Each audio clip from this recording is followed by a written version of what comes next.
What's up, everybody? Welcome to GameFace, episode 486, right here on SIFTD at SIFTD.net. I'm Shane Satterfield, the host of this humble podcast, is going to rip you through all the big stories in gaming for the week, and there are so many, and many more to come over the next couple days. And of course, alongside me to talk about all this madness is the one and only Matt Keil.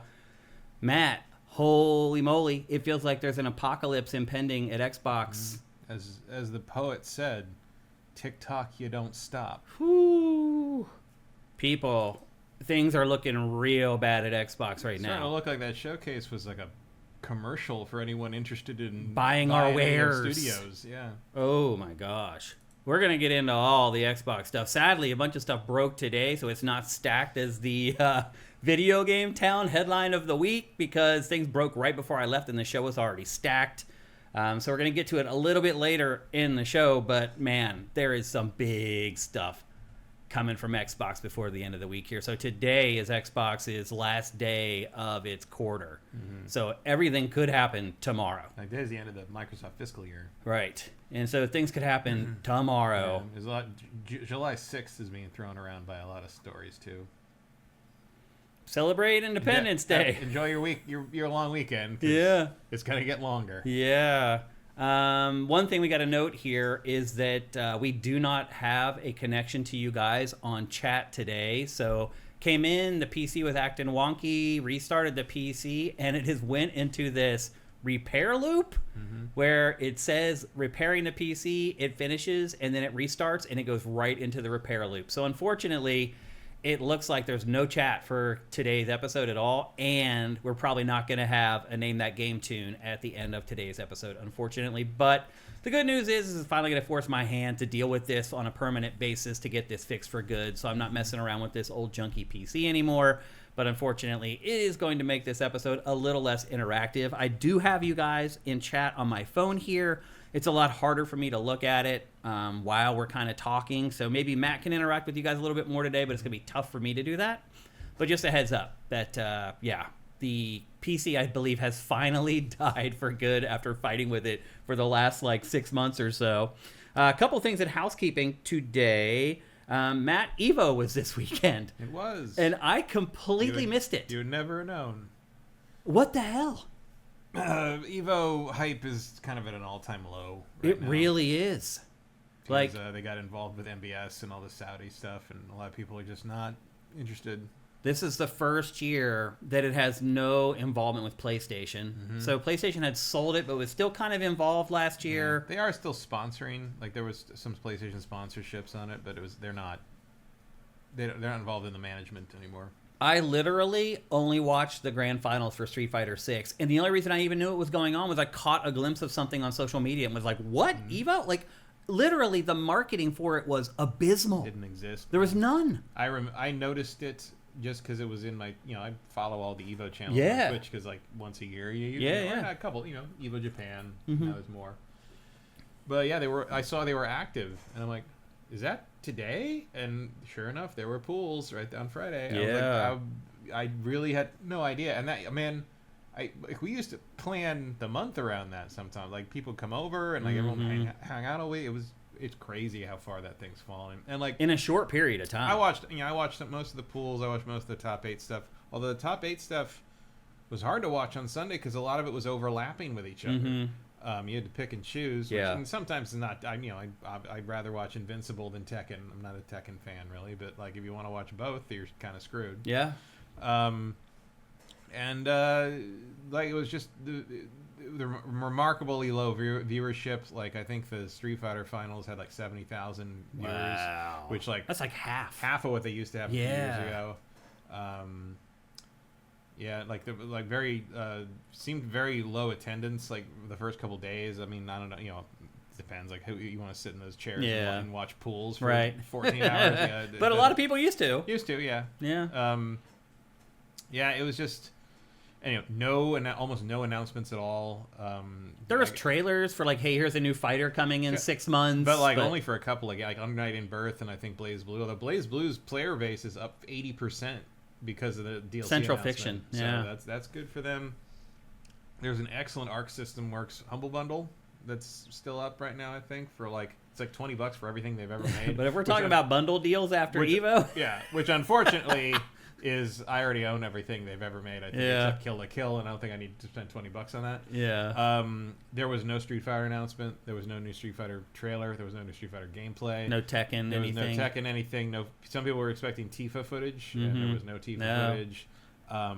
Summer Games Fest gets an announcement for Street Fighter, but Evo doesn't. Evo does not. Probably get something at Combo Breaker maybe. Yeah. But like, man, like says a lot. Yeah.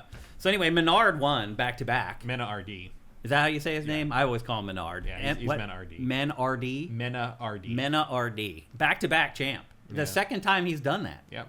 He's been back to back champs twice now. With Blanca. Nothing more exciting than a mirror match Blanca final. Ugh. But I thought he swapped out Blanca. He did, but then he switched back. The final match in the went grand back finals to was his main. And the final match, the opponent switched to had Blanca too. So, okay. It was the final matchup was two Blancas, which is to prove superiority. Pretty much. I mean, it's just I don't find Blanca a very interesting character to watch at all. Yeah.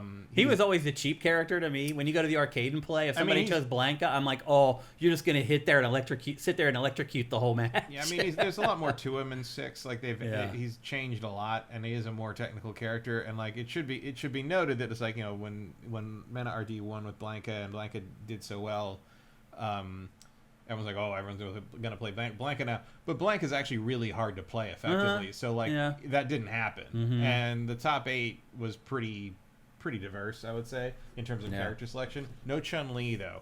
No matter what they do in that game to try to fix She'll Chun-Li, never be a main. She's not going to be top meta.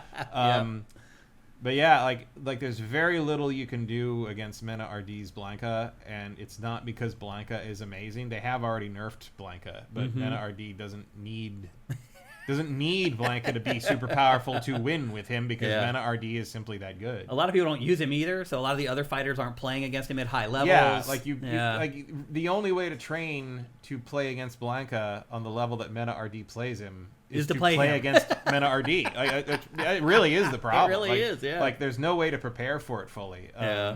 And you can see that as he just sort of burns his way through basically the entire bracket. Yeah. The bracket was also way smaller this year as far as like the total number of players. It was cut in half.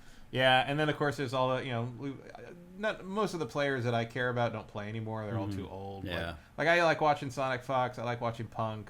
Some of the Japanese players and Korean players are still in there.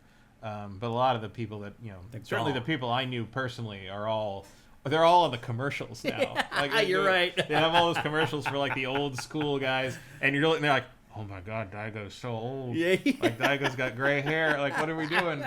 They all have children now. Oh, we're all so. It's crazy. And like Justin Wong's talking about, it's like, where's the senior league? I'm asking, where's the senior league? There kind of was one with because Vampire Savior was one of the main stage games, so like there were older players in that because. Yeah. That's who played that. Right, the only people who will play 20-plus-year-old game. So it's like, we're going to play something that was on the Dreamcast. Like, most of the other kids weren't born when that game was being played. Yeah. So, I mean, there's still some fun stuff in there, but it's just like the hype for Evo being so low.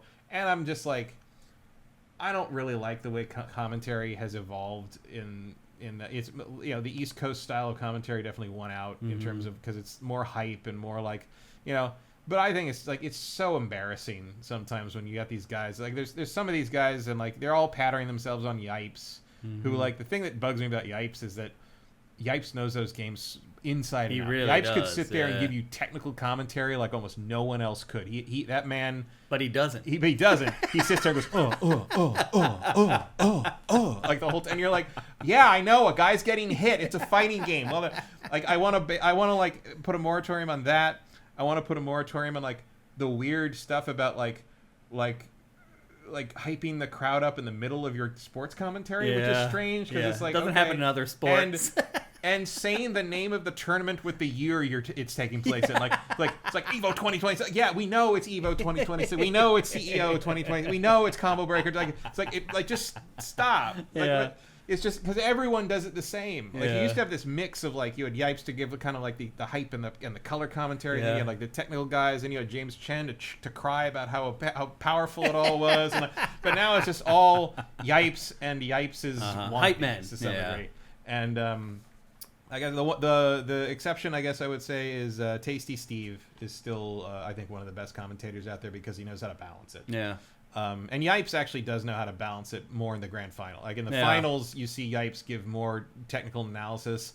And it's just like he's so good. To be fair, he does have to sit there for hours. He does. I mean, he is the hardest working man in fighting game commentary. I mean, no question. That's a tough gig. It is, and his voice is still going by the end of all that. I mean, in the old days, you'd hear hear him on the last ABI. Yeah. Now he makes it to the end. Yeah, Like he blew. I think he blew his voice out finally. We're like freaking out in the grand finals, like final match, and he even said he's like, I finally got it. I'm good.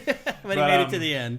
But no, it's just some of it's just like old man yelling at cloud. I think because it's just like it isn't what it used to be. We're gonna do that from time to time. I'm more of a fan of the Ultra David James Chen team. And I always love Seth. Commentating on stuff. He's just he's amazing. He's fantastic. Justin Wong is he was also good too. a great commentator. Like just. That's what should happen. These old fighters that can't fight anymore, they should just take over the commentary. I mean, that's what happens in sports, right? Yeah, that's exactly what happens in other sports, So anyway, EVO 2026, a little bit of a bust, and I don't see it changing for next year either. So probably not. I think Japan's still going to be... I just said EVO 2026. EVO 2026 in the house. Is one match away, tournament point from securing his tournament life at EVO 2026. Can we go? Let's go. It's like, okay. I couldn't help myself. And which game was that? All of them. Yeah. All of them. Yep. One other thing for our housekeeping today, we spoke last week about Grand Theft Auto 6 and the different versions and how the physical version is not coming with a disc. And I think it was the day after we recorded the show, basically somebody reported that I've been hearing that Grand Theft Auto 6 is going to come out in a physical disc version in December. So they're just trying to limit it for the first month and get that first rush of sales and avoid spoilers. And then in December, they're going to put out a version with the disc. And literally the day after that, Take-Two and Rockstar were like, bullshit. They were like, no, that is not happening. So everything that we talked about regarding Grand Theft Auto 6 in last week's episode... we will tell you when there is news about GTA 6. Yeah, so everything we talked about last week still holds. There's still only a physical version with a code in a box. They're not going to put out a physical disc version later on. I don't see that ever happening, honestly. I mean, once you made this decision to do this, there's no going back on it. So... unfortunately, it looks like we're all going to buy GTA 6 for at least $80, and we're not going to be able to share it with anybody. So, them's the breaks, unfortunately. Or I guess the biggest complaint I tend to see has been being able to trade it in, which is a little weird to me because it feels like this is one of those games you generally never keep. would. Yeah. People don't tend to get rid of their GTAs. Yeah, they really don't. You never see it in the youth bins, anywhere. So... I don't know about trading it in, but being able to loan it to your brother or your uncle or whatever and let them play it, that's definitely going to be a big loss for a lot of people. You can't buy the family copy of GTA 6 anymore. You're going to have to everyone has to buy it individually. That's true of everything these days, though, isn't it? It is, really. It's called enshittification. Yeah, well, everything now is like a subscription. I saw somebody on I saw someone on Twitter the other day, and they were like, "Oh, I had this very important meeting." And I had to print out the rundown of the meeting before I left, and my printer was out of ink, and the person had canceled their subscription, and it just flat out wouldn't let it print. Even though he had went and got a printer cartridge and put it in there, it would not let it print because he had changed his subscription. You don't own anything to printer ink. I love that everybody complained about, you don't, all the communist ones, you don't own anything and you'll be happy. It's just except look who actually did it was the capitalists. Yeah. Because they want to squeeze a monthly fee for everything. You're I don't need to subscribe to my Blender, motherfucker.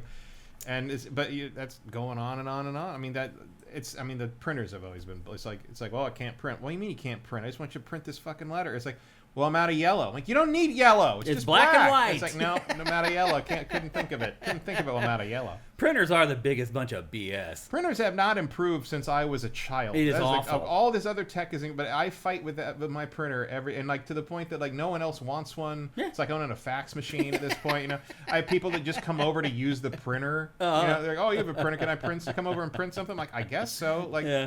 It's I'll tell you, and it's like all that stuff is archaic. Like I remember when we were doing one of the short films, I had to fax a bunch of permits over to somebody, which already is. I'm like, I can't send you a fax because of where I live. Can I take a picture and send it to you with my phone? So they're like, oh, I'm like, I can't send a fax because of where I live, and they're like, where do you live? I'm like, 2025, man. Like, what do you?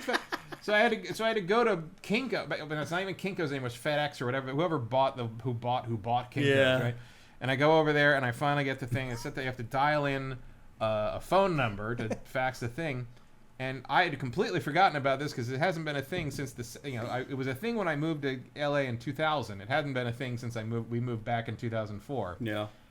But I had to pay extra for local long distance, which I hadn't thought about in 20 plus years.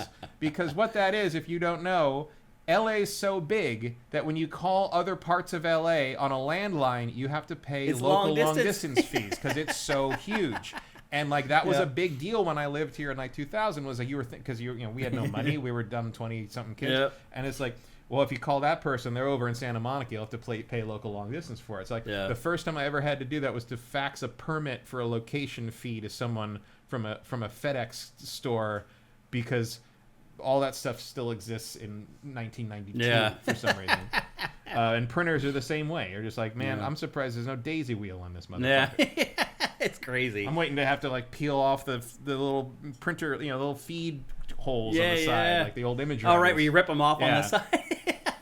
Yeah, I have a printer that's like 11 years old, and I'm holding onto it for dear life because you can actually just buy the cartridges and put them in, and it works. I'm going to keep it as long as I can. Mine's that old too. I'm just like, I'm just hoping the brother printer lives forever. Mine's a brother too. That's funny. Well, a reminder: if you joined us a little bit late today, unfortunately, our old show computer finally died for good. And so we are not able to... It's attempting repairs right now. Look, it's been saying that for like 20 minutes. For longer than that. So unfortunately, we cannot engage with chat today. And unfortunately, it looks like we're not going to have a Name That Game tune. But the good news is I do have Name That Game tune ready. And it's going to be a good one. And we'll have to push that to next week. But just a reminder. Also, before we get started, just a quick update on what we're going to talk about today on the show. We're going to kick off the show here in just a second, talking about the PlayStation 6 because a bunch of information came out about that this week that makes us believe that maybe it's coming much sooner than we thought. And actually, there's some logic that makes a lot of sense. We're going to discuss that. We're going to talk about third-party games and how they're selling on PlayStation versus Xbox. We're going to review Star Fox for Switch 2. We're going to talk about all the Xbox madness. They just again increased the price for its consoles. We're going to talk about that. We're going to talk about more studios that are on the chopping block, all that stuff. We're going to talk about Kojima's OD. We're going to talk about a Souls-like game called Valor Mortis. We have an awesome show for you guys today, and we have a lot to get to. And unfortunately, without chat, we can't get you guys involved all that much. But it's time to get on with the show anyway. And here's a word from our sponsor, the one and only LS Cream. It's LS Cream, the fine cream liqueur crafted by fellow gamer and sifter Stevens Charles. Inspired by the Haitian drink Crémasse, LS Cream delivers an award-winning experience with every single pour. One sip and you'll see why. It's a party favorite. The silky blend of fresh cream and premium neutral grain spirits mixes great with everything. I dare you to put a shot in your coffee. I've been drinking it for years and still, I find new combinations that taste incredible. LS Cream is the kind of drink that keeps surprising you thanks to its notes of vanilla, cinnamon, nutmeg, and coconut. Take it to any gathering and watch it steal the spotlight. We've never seen anyone resist. Ready to join the fan club? Head to creamls.com/sifted for recipes, retailers, and online orders. That's creamls.com/sifted. You've been fighting it all this time, but now it's time for you to join the Cream team with LS Cream and Crémasse Dat Ass at creamls.com/sifted. That is your portal to everything LS Cream. Awesome drink recipes that may inspire you to come up with your own drink recipe for the LS Cream 5K Challenge. There's a bottle locator there. There's ways to figure out how to get the bottles shipped to your doorstep if you can't find them locally. It's all about that website. Go to creamls.com/sifted. Join the LS Cream 5K Challenge. Figure out how to buy a bottle so you can do that. It's all right there. Go to creamls.com/sifted. And now, it's time for the Video Game Town. Headline of the week, head over to VideoGame.Town. That's VideoGame.TOWN. It's an awesome URL. It's an even better website. They're just like SIFTD. They're an independent games journalism website, and they are doing the Lord's work over there. They are hiring people as they are laid off from all the big publications. And honestly, games journalism is in as bad a boat right now as Xbox is, to be perfectly honest with you. And Video Game Town is there to pick up the pieces when these people lose their jobs. So if you found yourself feeling bad for the people who are losing their jobs in games journalism and you want to support them, go to VideoGame.Town. That is the place to do it. Check out their Patreon, check out their podcast, check out their awesome written content. If you miss the written word, they're a great place to go. Go to VideoGame.Town. And this week's headline of the week is all about the PlayStation 6. Now, Matt, we seem to have settled on the last time we talked about PS6. We both kind of thought 2029, 2030 maybe, because I do think on a certain level that does make sense. But some of the information that has been coming out this week is sort of pushing towards the idea that, one, the PlayStation 6 is going to be crazy expensive, and two, that it may be coming out next year in 2027.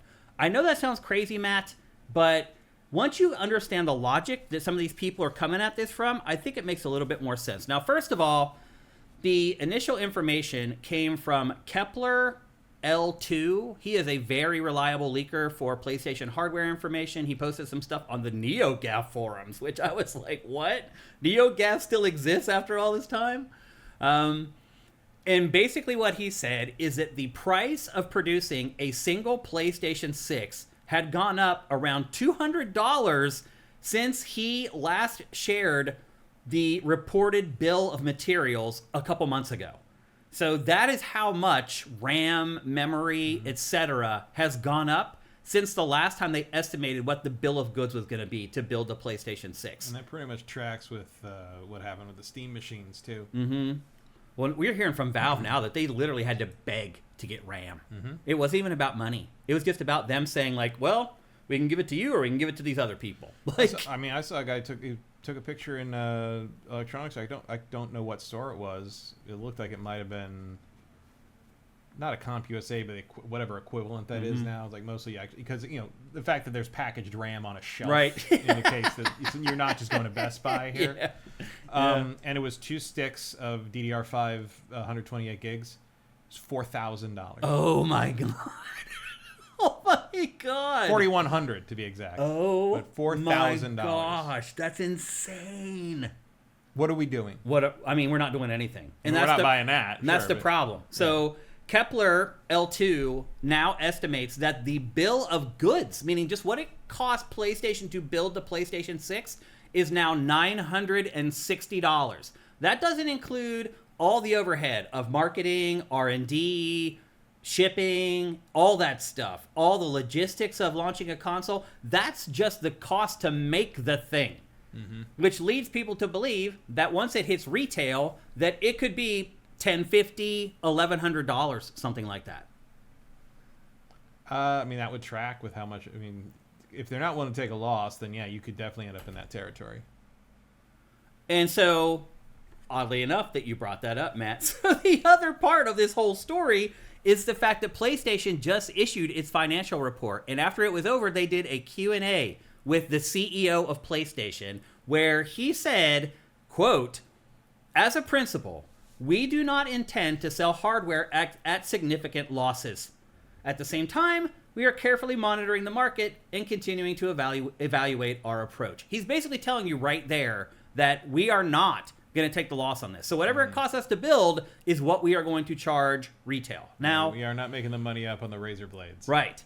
Now, I think your knee-jerk reaction to that, Matt, is that you say to yourself, well, that is dead in the water. Why wouldn't you just wait to launch the console when hopefully the price of all this stuff comes down in 2028 or 2029? And this is where I have to say some of these analysts are starting to make a lot more sense. So the guy who works at the YouTube channel Moore's Law is Dead, He claims that delaying the PS6 past 2027 doesn't make any sense at all, because one more thing about PS6 launching in 2027, he said, is that the actual primary reason for not delaying the console is because 2027 is when the price and performance will be the best regardless of price. So he's saying you can launch it in 2027, people are going to moan and say it's too expensive or whatever, but at least it still looks impressive compared to what is already on the market. If you wait until 2028 or 2029, that technology is now 3 or 4 years old, and suddenly your PlayStation games do not hold up. Sure, but that's why you design it to be a system from 2030. But they can't, because they've already done the R&D. They've sunk all the money into this. Well, they've already signed the deal with AMD for these chips. That was the rest of their point, is like, there's no bailing on this for PlayStation. They are already locked into this hardware, meaning the AMD chips that will power the console and the PlayStation 6 handheld. They've already spent the money, signed the contracts. So basically, batten down the hatches and wait for the PlayStation 6 Pro. Maybe. Because that will probably be out around 2030, 2031, and that will probably be cheaper. Maybe. Possibly, and better. I mean, I cannot imagine what the PS6 will do that will convince me or most people to spend $1,200 on it if you already have a PlayStation 5, especially if you have a Pro. Yeah, well, that's what he's saying, is like, if you wait 2-3 years to 2029 or 2030, nobody's going to do it. Because then that technology, that quote-unquote new technology, looks dated, and then potentially Xbox could swoop in, although it's kind of in the same boat. It's also kind of signed contracts. Put this thing out, take the hit, and hope you survive it. Well, here's what their final thing is. It's like, yeah, the first year is going to suck. 2027, people are going to complain. They're going to moan about the price, all this kind of stuff. But what this does is it represents the model where the console price can go down over time again. So they're saying people will moan the first year, but hopefully in that second year, it actually gets a price drop, and then consumers might be paying only $900. Right, you're right. But he said still that mindset is there, and it's instilled in the consumer that this stuff's supposed to go down. And when they see it starting to go down, that it could be a return to this comfort zone or comfort level that people have been living in for the last 3 decades or whatever. And PlayStation may get away with it. What do you think about all that? I think it's all bullshit. Yeah? I don't buy hardly any of this. Okay, well, what don't you believe and why? I do not. I mean, I get that, like, the chip thing is the most compelling part of all of that. And I'm not saying Sony's smart enough or self-aware enough to do it this way. I think the public relations debacle of putting out a system no one can afford is going to be a lot worse than just taking the internal hit on paying for chips you're not going to use and pivoting to something. You got to remember, that's like $1 billion or something. Yeah, well, wait till you see how much it costs when people don't think that you're pricing your system for human beings to own. Yeah. Like, I mean, you got to do the calculus of that on your own if you're Sony and any company, I suppose. But I do not see this working out very well for them. I mean, to be honest, I don't either. Like, I agree with you. I don't think it's going to work out at all. Like if I'm Sony and I'm in that position, I'm just like, you know what? We just fucking eat it. Yeah, I'm just saying that, like, I can understand the position that Sony finds itself in. It's in a no-win position. No, and generally through no fault of its own, because this situation is not of the game industry's making. But, like, you still live in the world, and you still have to deal with the realities of the situation. And I just don't know if releasing a $1,200 video game system in 2027 and then just sitting there and being like, I mean, you're kind of in almost the same situation as PlayStation 3, where you're like, well, go get a second job, but everybody already has 3 jobs. And, don't criticize it because we made the most beautiful thing. And, you're kind of back to that weird, arrogant Sony thing, because you can't just admit it's like, hey, we signed the deal and then everything turned upside down. We got to put it out one way or the other. So if you don't like it, don't want it, like, we get it. Yeah. Like, Sony can't be that honest about it. So you just kind of got to put up this front, and all that's going to do is make people more mad at you. And they're going to get more and more irritated by the fact that, like, they don't have an alternative, because Xbox is, might as well be collapsing like a flan in a cupboard right now. Nintendo is not really an alternative, because they aren't targeting the same kind of power level and the same kind of game library. And, like, what do you allow? You either feel like you're going to be forced to buy this thing, or you're just going to have to sit it out. And, like, in all honesty, I think my choice would be to sit it out. And if I'm saying that, you're in big fucking trouble. Yeah. I mean, do you think that some people will start doing it's about the same price as that Steam Machine gaming PC? No, because Steam Machines will be gone by then. Yeah. Like, we won't even be people won't even be thinking about them. No. Yeah. A year from now, of course not. That's sad, but it's probably true. And again, you tell me one thing that thing's gonna do better than my PS5 Pro that is worth paying $1,200 for. And remember, it's actually more like $1,500 once you factor in California sales tax. Oh yeah, yeah, because our sales tax is 10%. Yeah, and it's about to go up again. Probably. No, it will, because it passed in a vote. Oh, that's LA County, so that would only be if I bought it here. But still, we will. But still, you would. We will. That's where we'll buy it. But it's like, well, you can go to Riverside. Yeah. Let's go to the valley. We're going out to the SGV to buy some hardware. I mean, that's where we're at. Let's be honest. Kinda. I mean, every little bit counts, as the old woman said when she pissed in the sea. But like, that's a real expression, by the way, for some reason. Yeah. But it's like, what could it do? Yeah. Like, unless you're like just gonna make, Last of Us 3 exclusive. If you're going to force me to buy a PlayStation 6 to play Horizon 3, which doesn't seem like it's in the cards, like, why would I do that?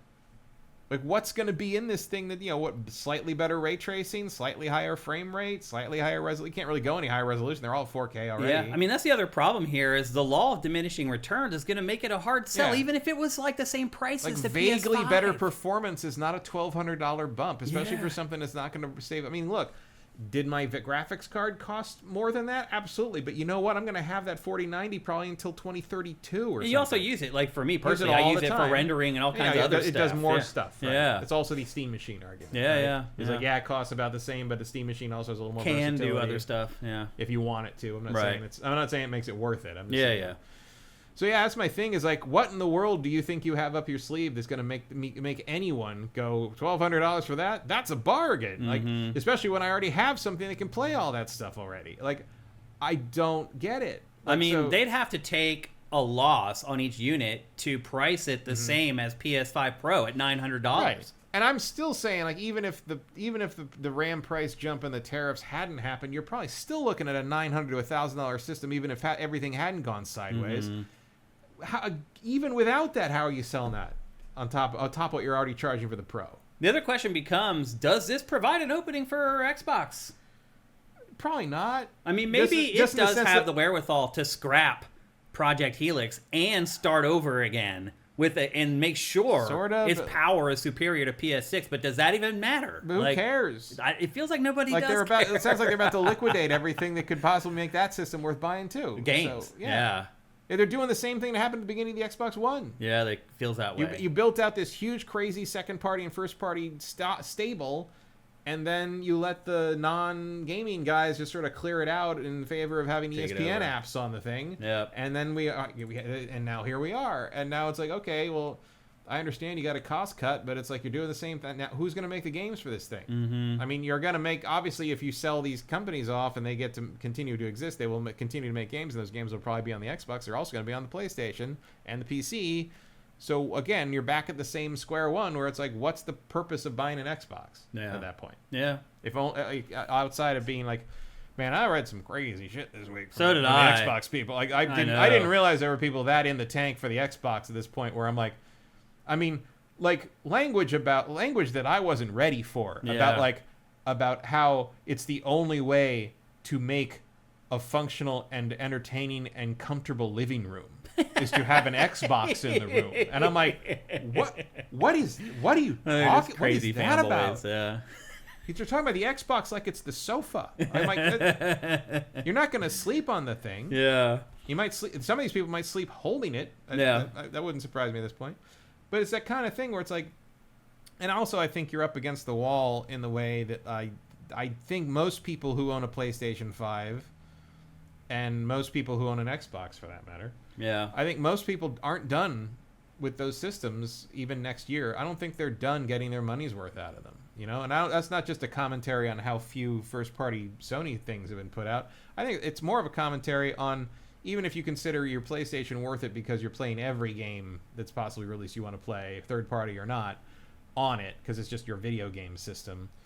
considering what those things cost, even the baseline model, I feel like people are not done using them yet. Yeah, I think most people who own a PS5 are totally fine with it. Yeah. And they're like, no, let's keep the games coming for this. Like, a lot of people just jumped in before the prices went up. Like, some people just got a PS5. Yeah, I mean, so I got one of my casual gaming friends actually did message me this week and said, talking about GTA 6. So he's asked about GTA 6. And he's like, what is the platform to play this on? And I was like, PlayStation, like, no question. PlayStation 5, no question. Pro, probably. Yeah, we don't preferably. Know, we don't know details on performance, but you can pretty much bet that the Pro is going to run it better. Because he doesn't have any console or anything right now. And he's like, not PC? And I'm like, oh, my sweet summer child. And I'm like, no, there's no PC. He's like, why would there be no PC? I'm like, man, I don't have the time for this. But basically, probably in a year, there'll be Google a PC it. version. So, like, if you want to wait another, he's like, I don't want to wait on there. I'm like, okay, so you need to get a PlayStation 5 Pro. He's like, all right, I can do that. And I'm like, can you? And I said, like, by the way, go do that now. He's like, but doesn't the game comes out in November? I'm like, yeah, but the price just went up. And it's probably going to go up again. And it's probably, if the price either goes up and you have to pay more at the time the game comes out, or everyone decides that GTA 6 is worth a kidney and they're gone and you can't get a PlayStation Pro anymore. Yeah. So I said, go do that now because and they looked it up. He's like, when did they get this I'm like, yeah, that's what I'm saying. Yeah. And this is not a guy. People don't realize. And this is not a guy who needs to budget for this. Yeah. Like, this is someone who can afford this. But even he looked at this and was like, video game consoles are $700 plus now, and I'm like, yeah. I was just at a wedding on Thursday. Like, you work in tech, Diego. dude. You know what this stuff costs now. Like, everything costs more. I was just at a wedding on Thursday, and I ended up in a gaggle of people, and everyone's asking each other what they do. And I was like, I work in the video game industry. And one guy was like, well, what's the big story in the games industry right now? And I was like, that everything. You just scream incoherently for like 5 head, minutes? No, my head just went kaboosh, and I just fell over. I just told him the pricing. I'm like, things are going up in price. It's never happened before. And he's like, well, what do you mean? I'm like, the consoles launched at $500, and now they're like $750 or $900. I'm like, they usually go down in price. That has never happened before. Yeah, they held steady last time, but this time they're going up. They're going up. And I was like, it's killing us. I'm like, it's turning into a rich person's hobby. And the guy was like, I always thought it was a rich person's hobby. I mean, he's not wrong, but there used to be a secondary market that made it more broad. Yeah. And eventually the console prices went down. Yeah. People could buy them in year 4 or whatever. Yeah. And you'd have again, that's the thing. Is like there's not going to be a secondary market for GTA 6. And I'll tell you, I sold when I worked in those game stores. Like, you sold secondhand copies of GTA 3 all the time. I mean, I was out of it by then, but that was like there's a whole audience that got their GTAs secondhand. Yeah, for sure. And if you're cutting, that's one of the reasons it was so ubiquitous and so culturally relevant. Yeah. And when you cut that out, you are limiting it to a very specific demographic that is not really a tastemaker. Yeah. They wish they were, but they aren't. Yeah. Rich people can't just tell you what culture is supposed to be. If they could, culture would look a lot fucking different. It would also suck. It would. That's the bottom line. Not a lot of great music coming out of that side of things. All the best music comes from Strife. All the best art comes from absolutely. Strife. That's just the truth. Well-fed people do not make great rock. It's true, man. It is true. So even the people that used to make great rock. Right. Once they get rich, they can no longer make great rock. Like later Aerosmith doesn't have the edge they used to have, Dream let's on. say. It really doesn't. Yep. So anyway, it looks like what's happening here, people, is PlayStation 6 coming out sometime next year, which, to be honest, was the plan all along from PlayStation. That's what it's been aiming for all this time. Because that is 7 years into the PS5. Like in 2020, that was probably a pretty reasonable target. But now, before all hell broke loose. Yeah. So what it's looking like is PlayStation 6 coming sometime next year, probably fall of next year. That's generally when PlayStation launches its new hardware. For probably around $1,050, $1,100 at least, unless PlayStation really gets desperate, as you said, and just bites the bullet and sells it for $900. And I don't think it. I mean, even if you get 2 down quarters, the bubble bursts, the price of RAM, the bottom drops out of it, they've already signed the deals. They're paying what they're paying. Yep. I mean, you'd have to really get a break in the negotiations. I mean, I don't think you could break that contract. I think they're stuck paying what they're paying. Oh, yeah, absolutely. They still have to fulfill the contracts that they've signed. But that is why the smart ones are not signing long-term contracts. Like Nintendo secured its RAM for all its production for all of this year, last year, and only bought enough for 1 year, hoping that, well, maybe the price will go down and we'll buy next year, or the year after that next year. And that so far has not happened. So next year, Nintendo, that's probably why Nintendo finally increased the price, is because it's like, well, we can kick this can down the road last year. They got to this year, they realized the prices are not going down, and they're like, we can't do this anymore. The same reason that Apple finally increased its prices after eating the extra cost for the last year and a half or 2 years. You finally got to the point where you're like, these costs aren't coming down. We're not going to be able to make this cheaper. We finally got to bite the bullet. We're lucky that there are a couple companies that actually bit the bullet. A lot didn't. But some did, and saved us for a while, but now the bill's coming due, and we're going to have to pay it. If we want a PlayStation 6, we're really going to have to pay it. So, again, as of right now, it looks like PlayStation 6 coming next year for over $1,000. And it'll probably die, have one of the worst launches in the history of PlayStation. And then if you're PlayStation, you're just hoping at that point that something changes and the costs come down. And if they don't, PlayStation 6 is probably screwed, because it's also launching a handheld version of PlayStation 6. In addition, it could have the double whammy, where it has 2 platforms that go down in flames, like right away. I mean, it could also be a case where people start looking at the handheld PS6 and say to themselves, wow, well, maybe that's what I should buy. But probably not. Yeah. Because my guess is it's going to be just like Switch. You're going to be able to plug it into your TV and play off the handheld on your TV. And it'll probably be more powerful than Switch 2 by a pretty significant margin. Yeah, well, I don't know if it will be, really. I mean, certainly, he's going to have to make some compromises, or it's going to have to cost at least double what the Switch does. Right, yeah. I mean, that's the other thing. You know, Switch is like $500 now. Think PlayStation's going to sell a PS6 handheld for less than $500? I doubt they could manage to sell it for less than $800. Right, probably not. So, I mean, that's a Steam machine. That's a Steam Deck level thing. It really is. Yep. So anyway, that's the latest on PlayStation 6, and it is our VideoGame.Town headline of the week for episode 486. Don't forget, head over to VideoGame.Town, check out all their awesome content, and check out their Patreon. All right, it's time to move on into the bulk of the show, but before we do that, here's a word from another awesome sponsor, the Repair app. Cracked phone screen, stuck zipper, busted bike, borked HDMI port, persnickety PlayStation? Don't toss it, boss it with the Repair app. The mission is to build a world where repair is the norm, not the exception. Snap a pic, describe the issue, and find local pros ready to fix it fast. It's not a marketplace, it's a movement that saves your stuff, your sanity, and the planet. No fees, no credit cards, no data collection, no stress.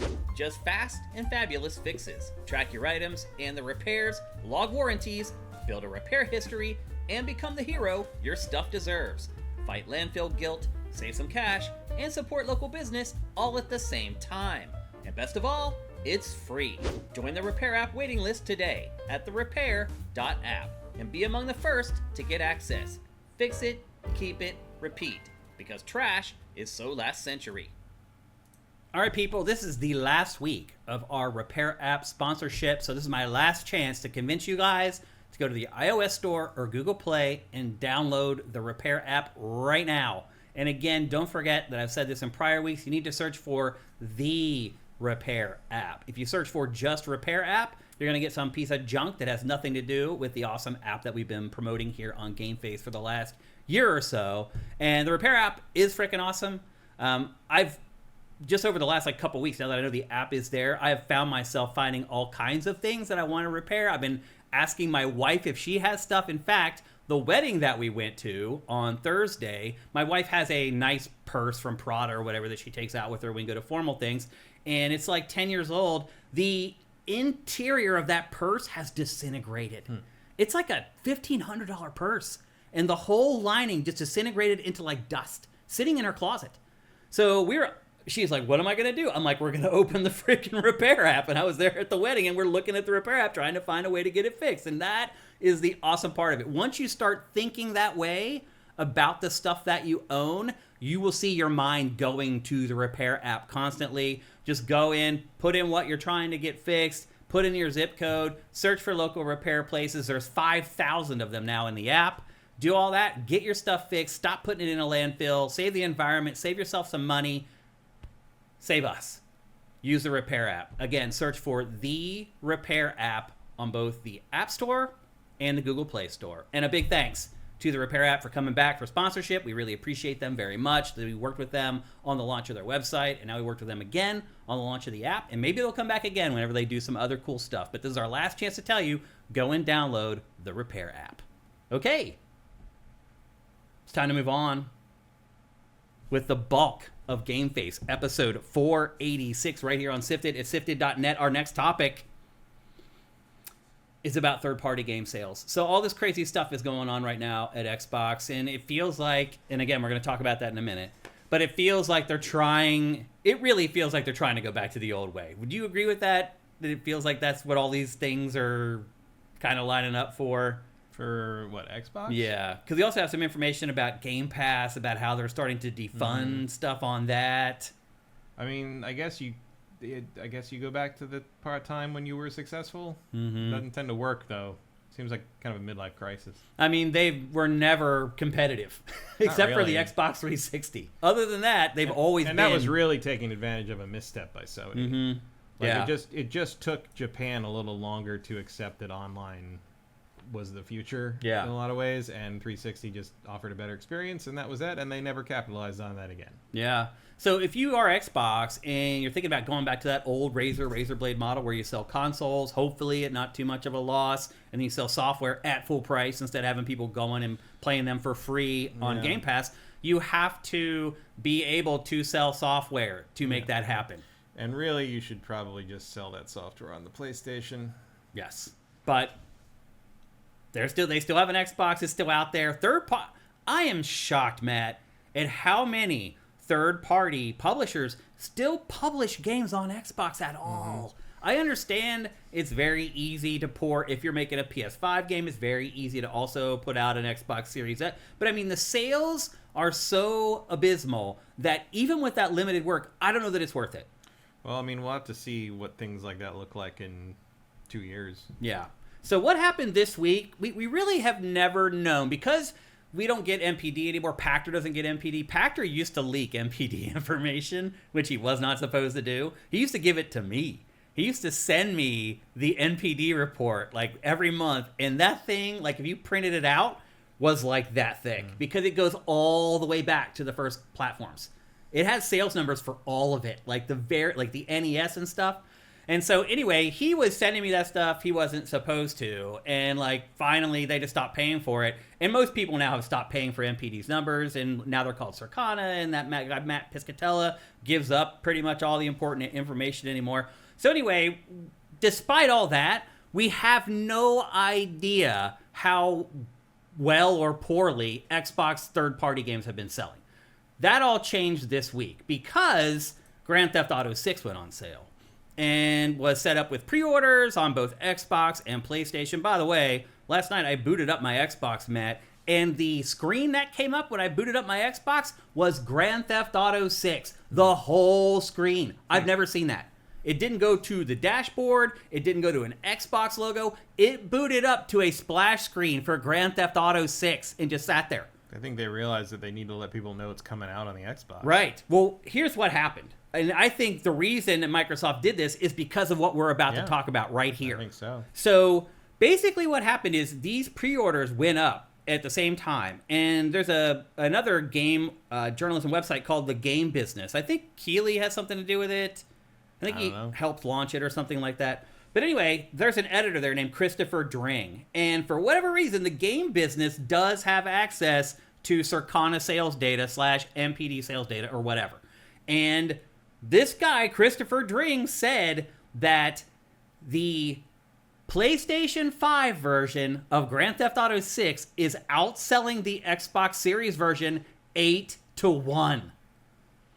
And people were like, oh, that's nonsense. And then he was like, oh, no, it's not nonsense. He's like, I have the actual data. And he's like, it's not just Grand Theft Auto 6. He's like, it was also 007 First Light and Pragmata and pretty much every high-profile third-party game that's come out in the last 12 months, single player. He said multiplayer games, Xbox does a little better, but not much. But single-player focused games from third parties, 8-1, PlayStation to Xbox. Well, Xbox got all salty about that and said, no, that's wrong. We have our own internal numbers. And Chris, to his credit, Christopher Dring said, no, I have the data. You guys are full of it. You're lying. He stood up to Xbox. And then IGN jumps in. And what IGN did is it said, hey, we have affiliate links for both the Xbox and the PS5 version up on all our stuff. And our data backs up Christopher's data 8-1. 8-1. Grand Theft Auto 6 being sold on PlayStation versus Xbox Series X. Yep. I mean, I don't find that super surprising, just in the sense that, like, GTA has always been identified as a PlayStation franchise, whether accurately or not. But, like, GTA 3 was on PlayStation 2, and, like, everybody started it on PlayStation and GTA are inextricably linked in most people's minds. I agree. But I think the most interesting part is the other games that they're talking about. Like there's other third-party games are selling at a similar ratio, which indicates that people have just sort of given up on buying software for their Xbox. And some of that probably is Game Pass, but some of that is probably just people are done building a library for this thing because it looks like it's over. Yeah. I think it does look like it's over. I think that is probably what this is all coming down to, because in the end, if you can't sell the razor blades, no one's going to buy your razor. No. And why would you sell a razor if you can't sell the razor blades? I don't know. They're gonna, apparently. Like, I considering all the drastic measures they're taking, it feels like the most obvious pivot has not happened yet. Maybe this will prompt something. Like, if you're not selling a proper amount of copies of the biggest game of the decade, what are you doing? Yeah. Yep. Like, at what point do you just kind of decide it might be time to throw the towel in, right? Yep. And then the other part of all of this, Matt, is that other stories came out this week saying that Xbox, as we mentioned earlier, is starting to pull back on investments in Game Pass. That it is starting to take back deals that it made with certain companies for games on Game Pass, like deals that it had already signed, basically. That'll be fun in court. Well, I think so we got information today that IO Interactive's new fantasy game that was basically being made, it appears now that Xbox was funding that game. It was a funding partner, for sure. So it was probably going to debut day one on Game Pass. Xbox was helping pay for the development at IO Interactive, and just today, IO, it didn't say it was Xbox, it said our funder. Yeah. Our funding partner. Was dropped out today. And I guess behind the scenes, people knew all along that it was being funded by Xbox. So journalists have connected the dots and said, oh, so Xbox has stopped funding on your game that was probably going to be on Game Pass. And then earlier in the week, people had said that indie developers were suddenly getting emails from Xbox saying that, that we were talking to you about this. It's not going to happen now. Which is extra strange because it's like, maybe not the IO thing, because that's probably a big production. But most of that's just like, that's not going to move any kind of needle. Yep. Like if you're looking at the wide budget for the Xbox division, like not funding a bunch, that doesn't move anything. You're talking about saving hundreds of thousands of dollars in a budget of tens of millions. Yeah. If not hundreds of millions. Yep. So what is going on? What do you think you're doing? I don't know. But if you're getting outsold 8-1 in software, there's no business there. Yeah. I mean, there is no business there. You have no business there. Quite literally. Yeah. And I mean, it just shows the dominance of PlayStation.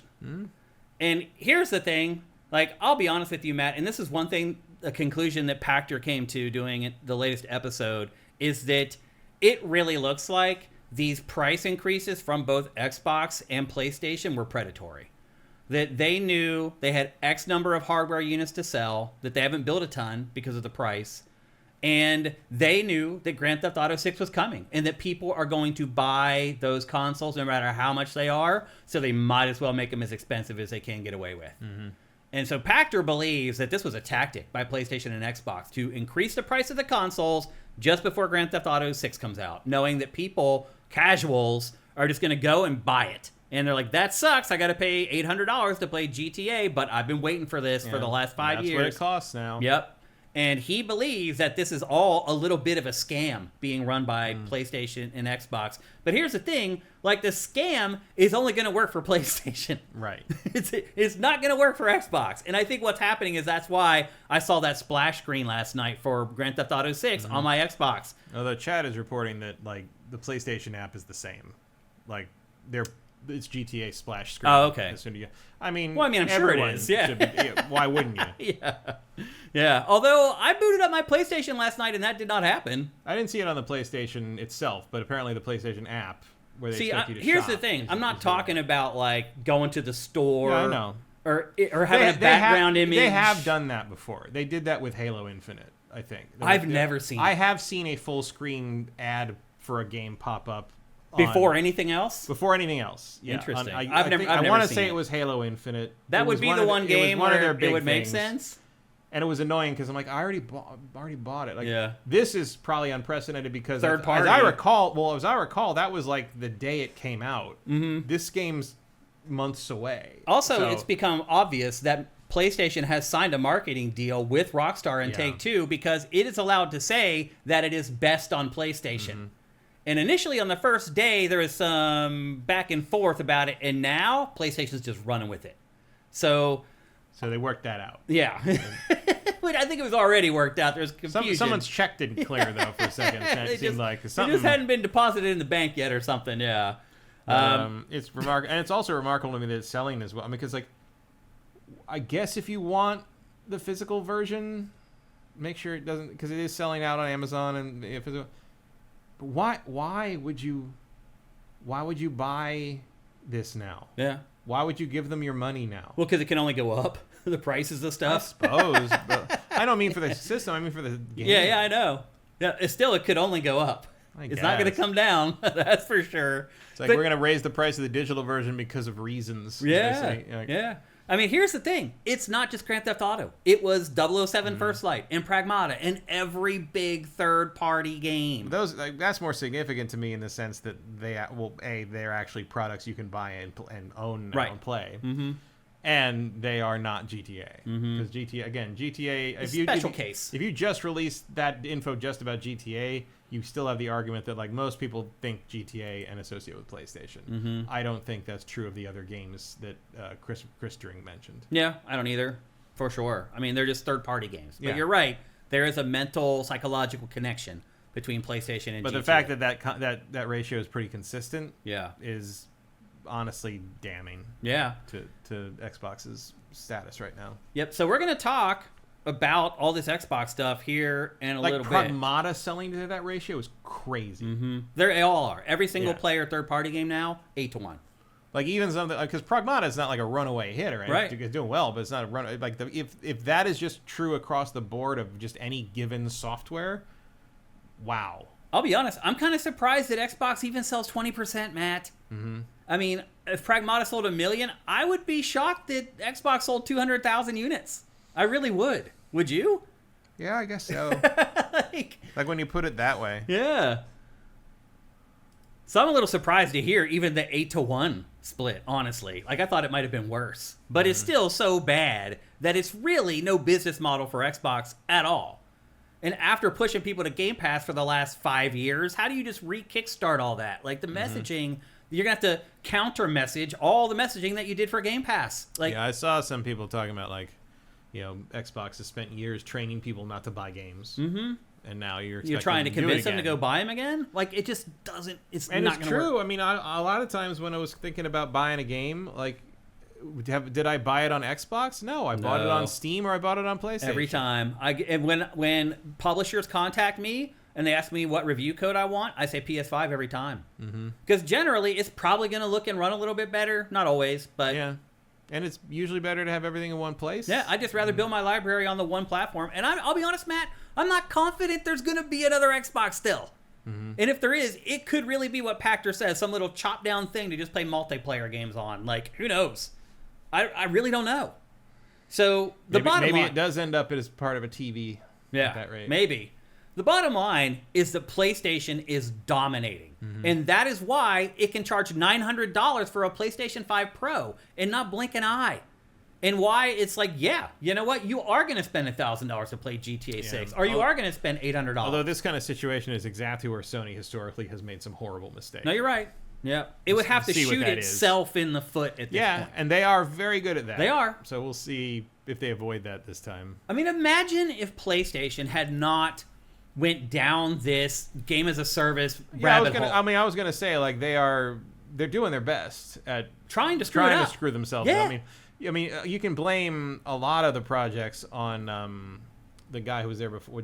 Was it Jay something? Was it Jay? Who was? It was the guy before. Oh, Ryan. Jim Ryan. And so Herman Holst came in and was like, had to deal with a bunch of stuff that already existed. But he apparently, he's the one that apparently was championing Concord, although it wasn't his original project. Yeah. He's the one who was championing doing the hunter-gatherer thing instead of a New Horizon game or the Killzone reboot.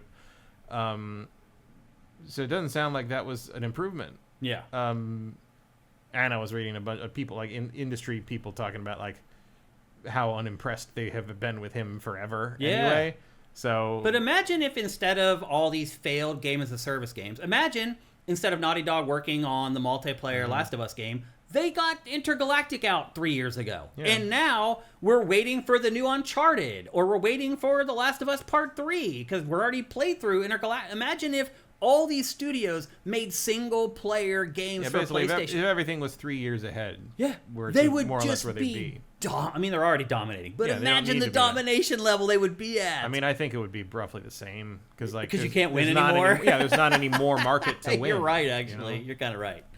So the bottom line is this PlayStation's world, we're just living in it. I mean, it really is just dominating the industry. No matter how much it screws up, it doesn't matter. The brand loyalty is just so strong that and the lack of choice is also like, because you're right. It's not like Xbox if Xbox had put out a game as good as a Naughty Dog game in this time span, who knows what would have happened there? But it hasn't. It puts out good to great games, but it never puts out like the 10 out of 10 other than Forza Horizon. It has one franchise that it nails. It buys companies that theoretically could, but they don't. And then they shut them down. So you'll never see. You give them like one or two chances, and then it appears to be done. How are we feeling over there, Bethesda?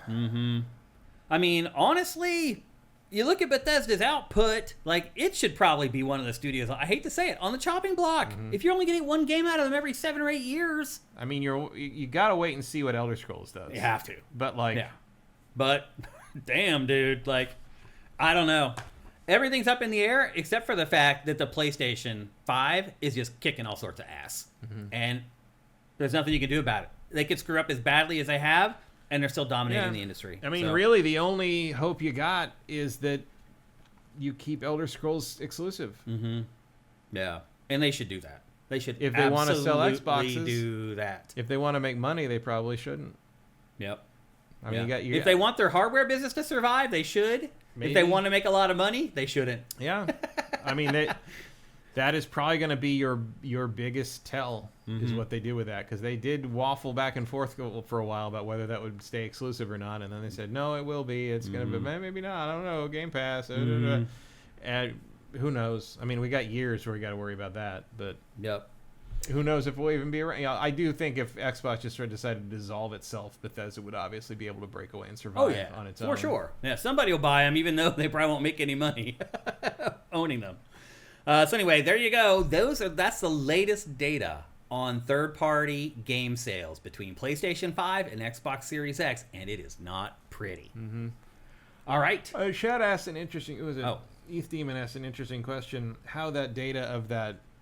The sales numbers and ratios, how does that square with something like Square being upset that they didn't sell enough copies of Rebirth and blaming the exclusivity deal? I think it just shows you that there's a soft market for Square Enix's games. That's what I would say. I think Square is not quite admitting to themselves that Final Fantasy VII is not. It's starting to get religion, because there's been some quotes coming out of Square Enix over the last few months where they're like, we're wrong. Like, one, all their games are multi-platform now. But two, they're talking about how the young kids don't give a crap about Final Fantasy. And they need to change it to make sure that they do. Yeah, wait till you see what happens with Kingdom Hearts 4. I I mean, that might be the game where they try to use that as like the kludge to get younger people into their stuff, but I don't know. Young people gonna like Kingdom Hearts. What would that even be? Weird and dark and well, and it's weird. It doesn't feel good to play. Right. I mean, I think that game's gameplay, that series gameplay, peaked at Kingdom Hearts 2. Yeah. And I don't think they've ever quite. I mean, maybe the Birth by Sleep. Birth by Sleep is a refinement of Kingdom Hearts 2, I suppose. It's just a little harder to play because it's on a terrible handheld. But like, those games feel archaic now. Here's what I would say. And it doesn't look like the new one is all that different. Yeah. What I would say is if those games had launched multi-platform, that the Xbox version would have sold 1/8 of what the PlayStation 5 version did. And the bottom line is there just wasn't as much demand there for Final Fantasy VII remakes as Square Enix thought there was going to be. So, I mean, the game's 30 years old. So who's going to resonate with it? Us. Right. The people who've been buying games all along. There's only so many of us. And younger. I mean, people who were 12. I mean, your target demo there are people who were 12 when they played Final Fantasy VII. Right. And now they're 42. They'd be in their early 40s. Yep. So anyway, that's what I would say. Eth Demon that's what you're looking at there. And obviously, as you guys know, the next remake is going to be multi-platform on day one. So they've completely bailed on that. So Square Enix learned its lesson begrudgingly, but eventually. I mean, the question becomes, have they been able to revise their internal expectations downward to the point that like they understand that is what this is going to do now? Because really, once they get that remake out, the reckoning becomes like, now what do you do with Final Fantasy?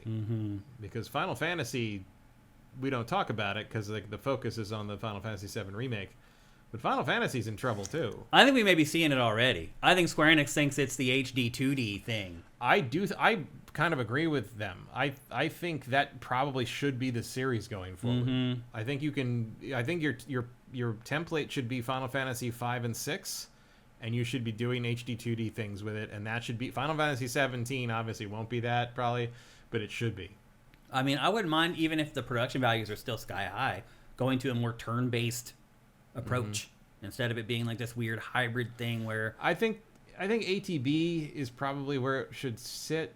Like, I think turning into Devil May Cry is a mistake. I mean, I like Final Fantasy 16 a lot, but like more and more, you've been able to tell for a very long time, even going back to 13, I would say, even though that was fully turn-based, you could tell they wanted these games to be Kingdom Hearts. Yeah. Like, Kingdom Hearts became the blueprint for how these things aspired to play. Yeah. And the peak of that is obviously in the remakes and 16, where they basically are character action games disguised as JRPGs. Yep, it's true. And I feel like you might need to you've missed, because it takes so long to put things out and you wasted 10 years on the Lightning games.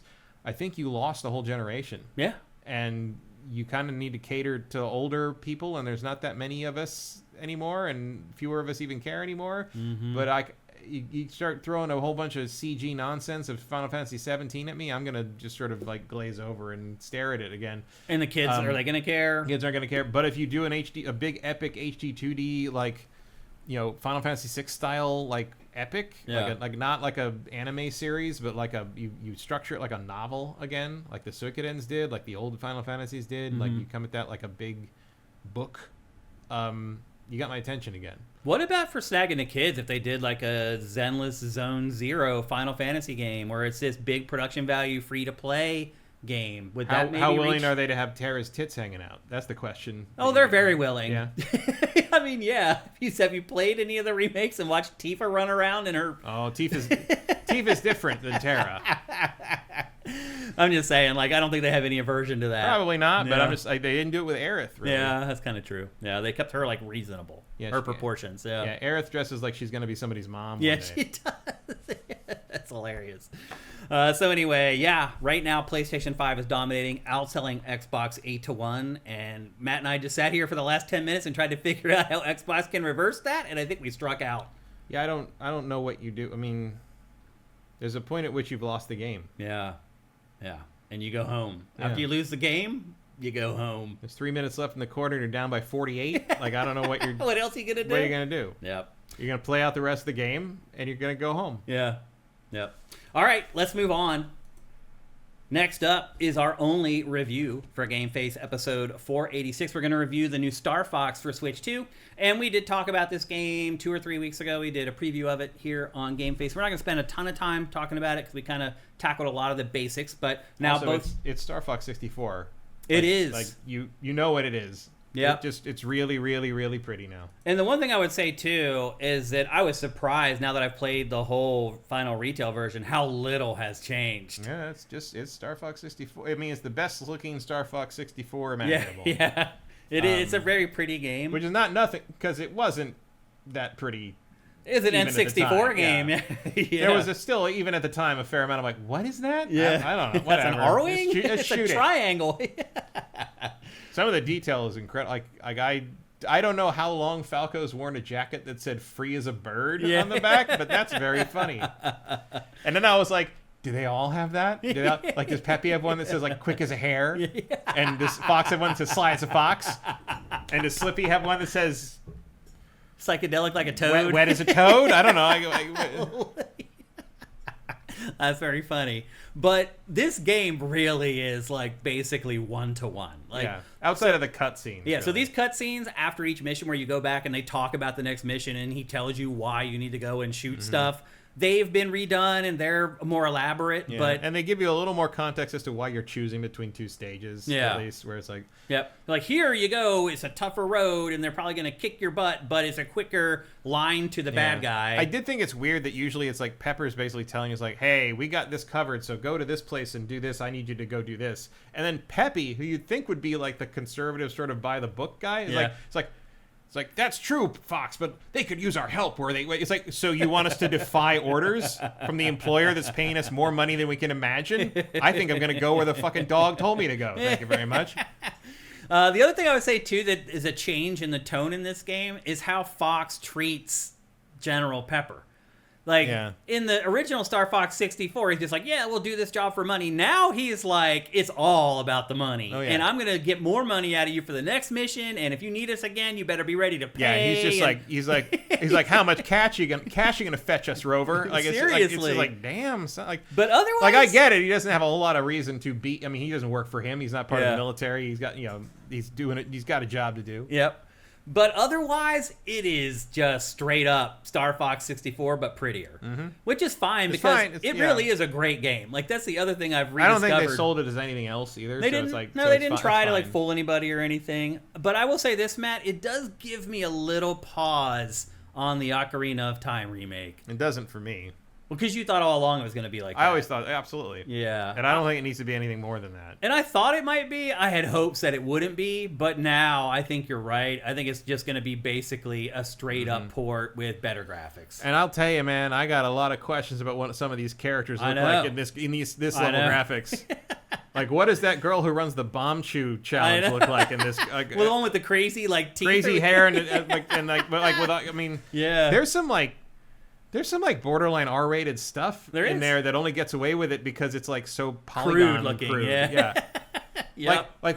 Like how fucking terrifying is that windmill thing gonna be? Yeah, I know. With the music and the guy going crazy with the music. You're like, right. Yeah. Like some of this, that stuff was unsettling already. Probably, I think intentionally. I think they're trying to make it weird, right? Yeah. But like, what is the Redead's gonna be like? In that? I mean, I'm fascinated by that. Like, there's a lot of stuff in Ocarina of Time that, like, when you bump it up to like 2026 visual fidelity, becomes a whole different thing, and I'm very interested in that. Yeah, because this has that same thing. It does. This, like, there's things in this where I'm like I honestly, when I played the Blue Marine level, I'm like, I don't remember this from the original game. Even when playing I do not remember. I mean, I looked it up and I watched a video of it. I'm like, okay, now I do remember. And like, I remember some of the dialogue, like some of the stuff Falco says. I remembered. Yeah, and I'm like, and I remember the clam boss. I remember fighting. I'm like, I guess it just looks so different. And I looked at it, I'm like, oh, I don't think I even realized this was underwater before. Like, it just does. It just kind of blew, but like now it's like light. Atmospheric effects. So you can't see unless you shoot like a light-driven torpedo. And I mean, the whole thing feels very different now in a positive way. That is a good point where you're right. Where just improving the graphics actually did improve the game. Yeah. Because it has been so long outside of the 3DS, the DS remake. I mean, that didn't look like that. I mean, obviously. it's just there is something to be said for how smooth it is and how I mean, it looks freaking great. Yeah. It really does, and I'm sure Ocarina of Time is going to look great too.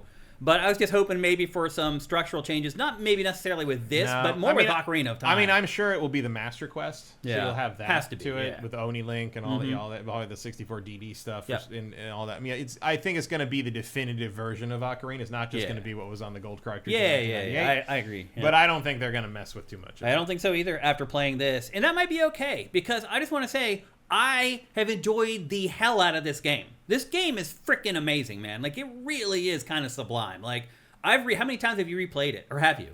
I haven't even finished it once. Oh, you haven't? I do not like this that much. Really? Just because all it does is remind me of how sick I was of this game when I stopped playing it 30 years ago. It's reminded me of how much I loved it 30 years ago. I have apparently not gotten over how much I overplayed this. I never played the other versions afterwards. I think it's that great. May have helped. Like it's my problem. Like it's not the game. It's not like the game is bad or anything. It's like I am still not ready to play this game fully again. Oh, okay. I think it's easier to play it now for the most part because like you can understand what you're looking at and it plays much smoother. It's just the frame rate is so dependable, and it's fun to see all the stuff that I do remember like done up in high fidelity like this. Also, I appreciate there's only $50. Yeah, digitally. It should still be cheaper though. It should be cheaper. Yeah, even after I've played through it 5 times. This stuff still kind of sucks. I don't like the Landmaster that much. But I think it's fun. But it's better than the subsequent uses of the Landmaster in other games. That's the other thing is like, what did you want? Like you wanted a new Star Fox game where they just screw new things up and you'd be complaining about that instead. Like it's like you might as well just go back to the thing that did it the best. I guess. I mean, I hope that they make a sequel to this with new content because I absolutely love this Star game. Fox has trouble with twos. Yeah, it does. You're right. I've replayed it. I've played it through it 5 times now, and I still have a planet that I still haven't reached. So the way the game works is like I finished it the first. It took me. You have to play it twice just to get the real ending. So you can play through the first time, you think you've actually finished it, you haven't. You have to play through it a second time, and then you fight the real end boss, and you get the ending, and the ending's also pretty much identical to the N64 version, which I was kind of surprised by. And then after that, even after you finish it the first 2 times, you will still have like 5 or 6 worlds that you've never visited after your first 2 times through. And then that's when you have to start paying attention. So there's triggers in the levels that will get you to those new planets. Sometimes it's like making sure you take the right path. Sometimes it's just making sure that none of your teammates die. That's a big part of this game, is keeping track and protecting your teammates. And there's sometimes frustrating little you can do about it. Like so you eventually learn. So you memorize it. Like you're like, okay, here comes Falco from the left, and there's going to be somebody on his ass. And as soon as he comes out... Oh, sure. But sometimes they get hit and you're just not around. Yeah. Like, especially when you go into full range mode. All range mode or whatever it is. And sometimes you shoot them yourself because they're in the fucking way. But what you do. But what you learn is like before you go, and this is once it gets harder and you're playing through it like the 3rd or 4th time. Like once you get to that point, you start getting really good at the game. You start looking at your teammates before each mission, and you're like, oh, Slippy only has 50% health. So as soon as this thing starts, I'm going to follow Slippy and make sure that the first bogey that gets on his tail doesn't light him up. Because the other thing you can do in this game is you can hit the people that are following them and they will stop following them. So sometimes all you got to do to get them off their tail is just hit them with the blaster a couple times. So it's all about that management. Like after each mission, you go back to the Great Fox and they'll heal up. And if you did well protecting them, sometimes they're already at full health or they'll rejuvenate back to full health. Slippy is always the one that seems to be in trouble. And for me, it's Falco. Really? Falco always had the lowest life. Interesting. For me, it's always been Slippy. I mean, Slippy is the most likely to get shot, I think. Yeah. I think I just remembered where I needed to protect him more than where I needed to protect Falco. Yeah. Because one of the main things I remember. You can see here I chose to go left to follow Slippy. One of the main things I remember about this game is that Slippy is always in trouble. That's kind of the whole point of his character. It is, yeah. Yeah. And Falco wants you to do weird acrobatics all the time. Yeah. So once you start playing back through the game, you start figuring out what the triggers are to get you to this other planet, which then gives you the choice to go to these other 2 planets, and it becomes like this little puzzle that you're playing throughout the entirety of the game. Now, keep in mind, a full run through this game is only like 90 minutes. Like the first time through, it was 1 hour and 40 minutes for me. The second time, because you're so much better, it was like an hour. And every time you play through it, you keep chopping it down, but you start playing through new missions that you hadn't played before, so it ends up roughly being around the same playtime. But it's this little tinderbox puzzle that you're putting together as you're playing through the game, and a lot of the puzzles are solved simply by making sure that you're taking care of your teammates out in the field and they're not getting blown up. So, and it also, it's a snowball kind of rolling downhill. As you get good at protecting your teammates, it makes the next mission easier because you always have your full complement of teammates in those missions. Yeah, now, well, plus you don't get medals if you don't have them all alive at the end, so you definitely need to keep them alive to progress properly. Now, there's definitely some scripted stuff in this. Like, one of the harder missions in the game is, like, you fight the Star Wolf team a second time, and they have upgraded ships, and that's kind of at the end of your second run when you're about to finish the game for real for the first time. And, like, that stuff is tough. And one thing I found was that, like, your teammates, once you got down to the last Star Wolf member, no longer helped. So you have to fight that last Star Wolf member on your own. And it just turns into this crazy thing of constantly doing loops to get behind them and blah, blah, blah. So there is they cheat a little bit in this to try to keep it fun and exciting.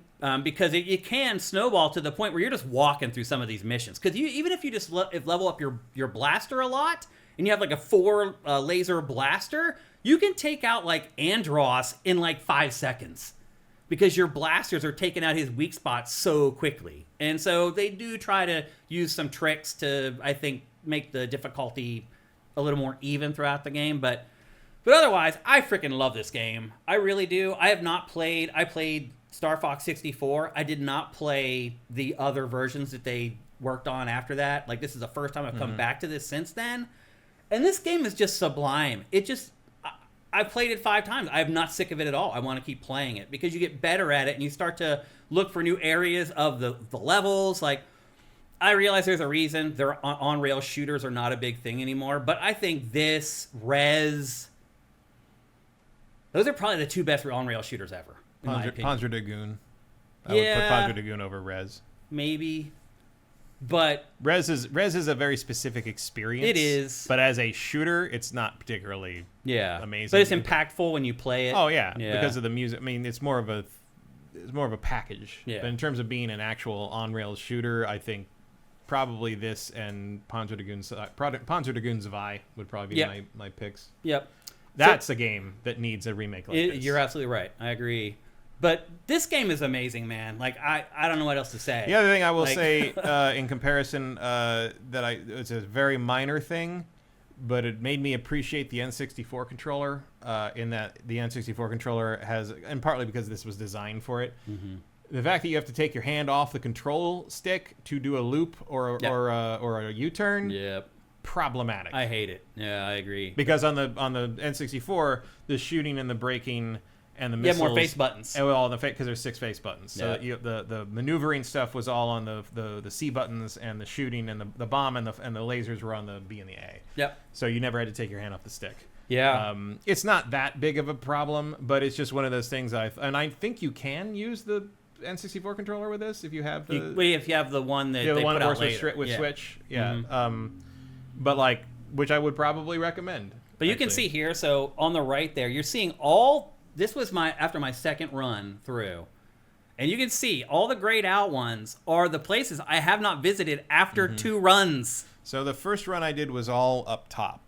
Oh, wow. So, you made it to Sector Y and Z on your first run. Yeah. Interesting. And so I went through Sector Y. I went the whole way along the bottom. Sector Y, I didn't actually intend to, but I accidentally got the secret boss on the Corneria and went to Sector Y. And so I was like, well, as long as I'm here. That's how you get to Sector Y. Yeah, so I went up there, went through Aquas and Zone S and Sector Z. And so cool. I haven't played Venom yet. That's a cool path. So, I mean, that is like the hard path. It is, yeah. That's the harder one for sure. But you can see on the right there, Sector Y, Aquas, Katina, Zonus. I didn't get through any of those or play any of those after 2 playthroughs through the game. So there's definitely a lot of incentive to play. Now, here's what I'm going to say at the end of it all, though, is that I played through this thing 5 times, and it's still not worth $50. I mean, I probably, in 5 playthroughs, spent 4.5 hours playing it. That's not very long. Now, here's the thing. There is multiplayer in this. Now, I'm going to just say, I tried to play multiplayer on Star Fox 64. My friends and I, we get bored with it really fast. and just go back to like GoldenEye or Mario Kart. We played a fair amount of it on N64, but it was just like who can outturn the other. It's like barrel. It's just just like barrel roll, loop. U-turn, loop. And down. Oh, I got behind you. I'll shoot you twice, and then you do a loop, and this is a little better. You eventually than had to like form alliances. Like, okay, let's all team up and kill him, and then kill him, and then now it's just the two of us, and eventually somebody would give up because it was just taking too long. Yeah, and so it didn't really resonate with me, and I think some of those problems are still here in this, but this is definitely way better. Yeah, well, that you notice they added different objectives. It's not just deathmatch. Yeah, and that changes everything because you're not just trying to kill the other team all the time. Although I died plenty, I'll say that. I definitely jumped into this late, and people knew what was going on, and I did not. So my first few matches were rough, but it is better than Star Fox 64. I don't know how much staying power it adds to it, though. Maybe a couple days of play. Like, I can't see somebody getting into this. It's certainly not the reason to have it. Yeah, this isn't like a daily driver like Call of Duty or something where you're going to go back after work every day and play a couple matches. Like, it wears out its welcome way more quickly than that, but it's still better than the multiplayer stuff that was in Star Fox 64. So it is an upgrade, but still not something I see myself playing for a really long time. And then the other extra is the challenge mode, where you basically just go back and replay through the single-player modes with very specific objectives you're supposed to accomplish, like making sure you kill all the specific type of enemy. Like, there's certain missions where there's, like, switches you need to flip. You got to make sure you flip all the switches, all that kind of stuff. So the challenge mode is basically teaching you how to perfect your runs through each of the planets that you would play through the single-player campaign. And again, I think your mileage will vary on that. How much you're into that is probably going to be directly correlated to how much you want to improve playing through the single-player campaign again. So there's not a lot of replay value beyond playing through the campaign. And again, I've played it a bunch, but I've only spent like 4.5 hours on it. So to me, $50 is too much. Like 40 makes a lot more sense. 30, it would be a no-brainer sale. And I think if they had priced it at $30, it would probably sell double what it's going to sell. Yeah, 30 is probably about the right price for going through the campaign a couple times and seeing how everything looks. Yep. Everything looks now. Yeah. And then if you get into it like I did and you really play through it a bunch of times, then you'll probably get a little bit more value out of it. But I think Nintendo missed on the pricing on this. I think it would be much more successful with this game if it priced it a little bit lower. And look, you get people into Star Fox. Then you put out the sequel, then you charge $50 or $60 for the sequel. You got people hooked in, maybe it's a little bit bigger, a little more robust. Yeah, although I certainly believe they spent that kind of money on this. I mean, it's certainly a ground-up remake, even if they didn't like actually change anything. Yeah. A lot of work went into this. Yeah, for sure. Yep, there's no doubt about it. The craftsmanship is there. I mean, there's no bugs. It's clean as a whistle, looks great, runs great. All that stuff. It's just whether you're going to enjoy playing an on-rail shooter or not, even if it is probably the best one ever made. So, there you go. That's Star Fox for Switch 2. Anything else you want to add, Matt? I don't think so. I mean, I feel like between our two conversations, we kind of tackled it all. Anybody in chat have any questions about it by any chance before we move on? Not really. Erebus Jones says it sounds like Nostalgia is doing a lot of the heavy lifting with this. No, it's just a great game, Erebus. Really, dude? I actually agree with him. Really? I mean, it is good, but it's like I think there's a ceiling to this genre, and this game kind of. I mean, there's a reason they don't make them anymore. This game kind of hits it. Yeah. But it's like if you don't like this or Panzer Dragoon Zwei, like this genre's not for you. Yeah. I mean, if you don't like this genre, this isn't transcendent. No, this it's not going to change your mind. This isn't like a 10 out of 10 game. I'm not saying that. I'm saying it's probably the best on-rail shooter ever made. Yeah. Like as long as you limit it to on rails, like it's hard to think of a better one. Certainly in this form. I mean. Honestly, they never even really made a Star Fox like that again. No. When you think about it. No. I did like what Armada and even Star Fox 2, the one they released with the micro console, like they were kind of trying to add a little bit of strategy, a little of a grand strategy to it. I kind of like that. They never quite figured it out and the problem with doing it with like something like this is like the gameplay of this is so honed to a razor's edge that you can't like try to shove something like that in that isn't. No, it won't feels work. very weird. Yep, I agree with that. Yep. So anyway, there you go. That's Star Fox for Switch 2. They're talking about some other game. I didn't see another on-rail shooter that they like? I don't know what it's something. They're talking about number 3, something 3. And I don't know what it is. Yeah, I don't either. I don't know what it would be. It's a lot harder to keep up when I can't just look up. The crazy part is our PC just came alive out of nowhere. It's just bizarre. and we may actually get you guys into the show maybe in time for Name That Game. Maybe you just mean Star Fox. Ashes in the Hourglass. What are they talking about? Haven't played 3. Talking to Andy Monahan. 3 was great. 1 was definitely rough. Gummy trope. Oh, they're talking about Kingdom Hearts. Oh, okay. They got off on a tangent. The gummy ships, the on rails shooting parts of Kingdom Hearts. Okay, I get it. Now we've made the connection. Star Fox. This is better than those. Yes, I it definitely promise. is. Again, like this is a genre that doesn't come around very often for a reason because there just isn't that much demand for it. But if you do like games like this is about as good as it gets. That's about the best way I could put it. Whisker Squadron is out and is an indie game that does the Star Fox thing, but it's like a roguelike. Did that come out already? Or I think it's still early access. Yeah. I definitely have a version of it. Oh, you do? Installed on my machine, but I don't think it's 1.0 yet. Okay. But it is good. Like it does. We'll check that out. It does emulate the Star Fox experience pretty well, except with the obsession with roguelike, added into it. So I mean, this game honestly feels a little bit like a roguelike. Because you play through the same things, you get better and better. You don't necessarily build that much throughout the course of it, though. I do think this is probably something they looked at as a template for how Galactic Racer is going to play out.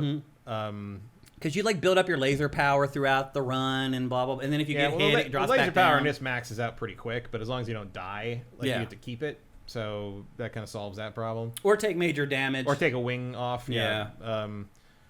But in terms of playing this, I was thinking about the Galactic Racer thing. Where obviously there's more to that. Where it's there's side quests and on foot stuff and things.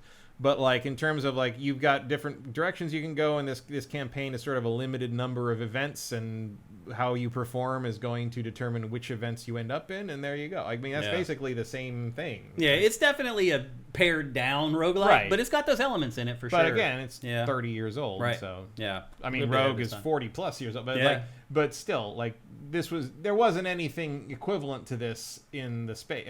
This is a contemporary of Panzer Dragoon Zwei, and Panzer Dragoon Zwei certainly doesn't do that. Yeah. Panzer Dragoon Orga, the one on Xbox, eventually did have something like that, as I recall. Yep. But that was obviously inspired by Star Fox. Yeah, I enjoyed that game too. That was good too. Yep. Yeah. Okay, it's time to move on. We're going to talk next about Xbox. This probably should have been the VideoGame.Town headline of the week, honestly, because it's probably the biggest thing that we're going to tackle in today's episode. So we have a bunch of stuff to talk about here. First, we're going to talk about Xbox price increases on its hardware and the Game Pass investment and how it has basically dried up.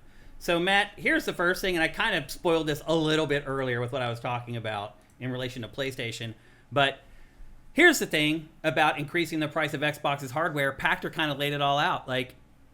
It's a kind of a win-win. Nobody's buying your hardware anyway, so you might as well jack up the price because you know you have this game coming that it's going to force people to buy your hardware if they plan on buying an Xbox at all. And just so you guys know, here's a quick rundown of the hardware price increases for Xbox. So the hike adds $100 for each 512 gigabyte model and $150 for every 1 terabyte model of both Xbox Series X and S. These price increases are coming online in August 2026. Plenty of time for Grand Theft Auto 6 on November 19th.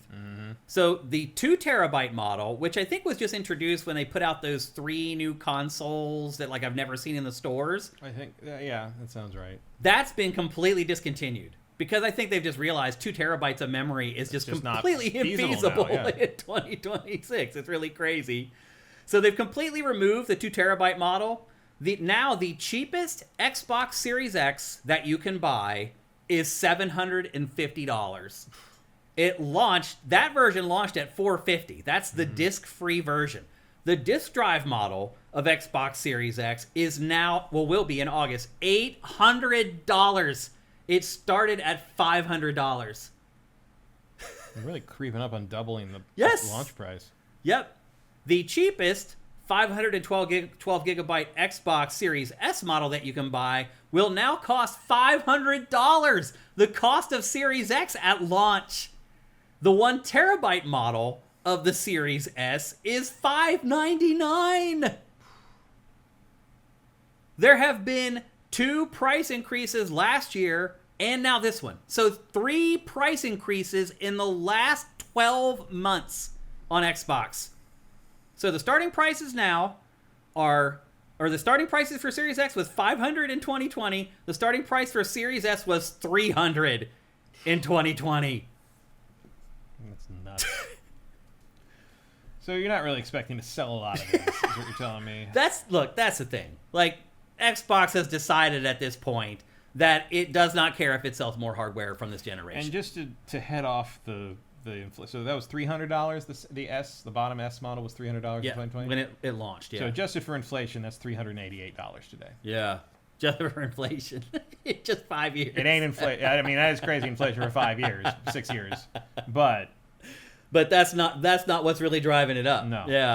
Yeah. So I think Pactor's right. I think both Xbox and PlayStation are like, look, man, we're screwed. Mm-hmm. And people are not going to buy our consoles at this price, so we might as well just leave them there and hope that GTA convinces some poor saps to buy a console and GTA for $800. Yeah. Sometimes, as Joe said in Reservoir Dogs, sometimes you just got to shit your pants and dive in and swim. Which makes no sense whatsoever. Yeah. But unless you're in a really disgusting pool, I guess. I mean, do you agree with me? Do you think this is them just basically giving up? Yeah, I mean, you got to adjust the prices because the component costs are what they are. And so, like, at this point, like, what are you hurting, really? Like, you're not like you're cutting off some kind of brisk sales trend here. No, I mean, particularly if you're Xbox, you're not selling. We just change the prices so we're not losing money every time we sell one of these things. Because, like, what's the point of that at this point? Yeah, you know, the razor blade model doesn't work if you're not selling any razors. Yeah. So you might as well make sure that every once in a blue moon, when someone buys one of these things, you made a little money off it. You basically sold 2 consoles for once. Because that's, like you said, they basically doubled the price at this point of Xbox consoles, which is just freaking crazy. And then the other part of this is that, as we mentioned earlier, Xbox has been canceling contracts with other publishers and developers for Game Pass, and not just them.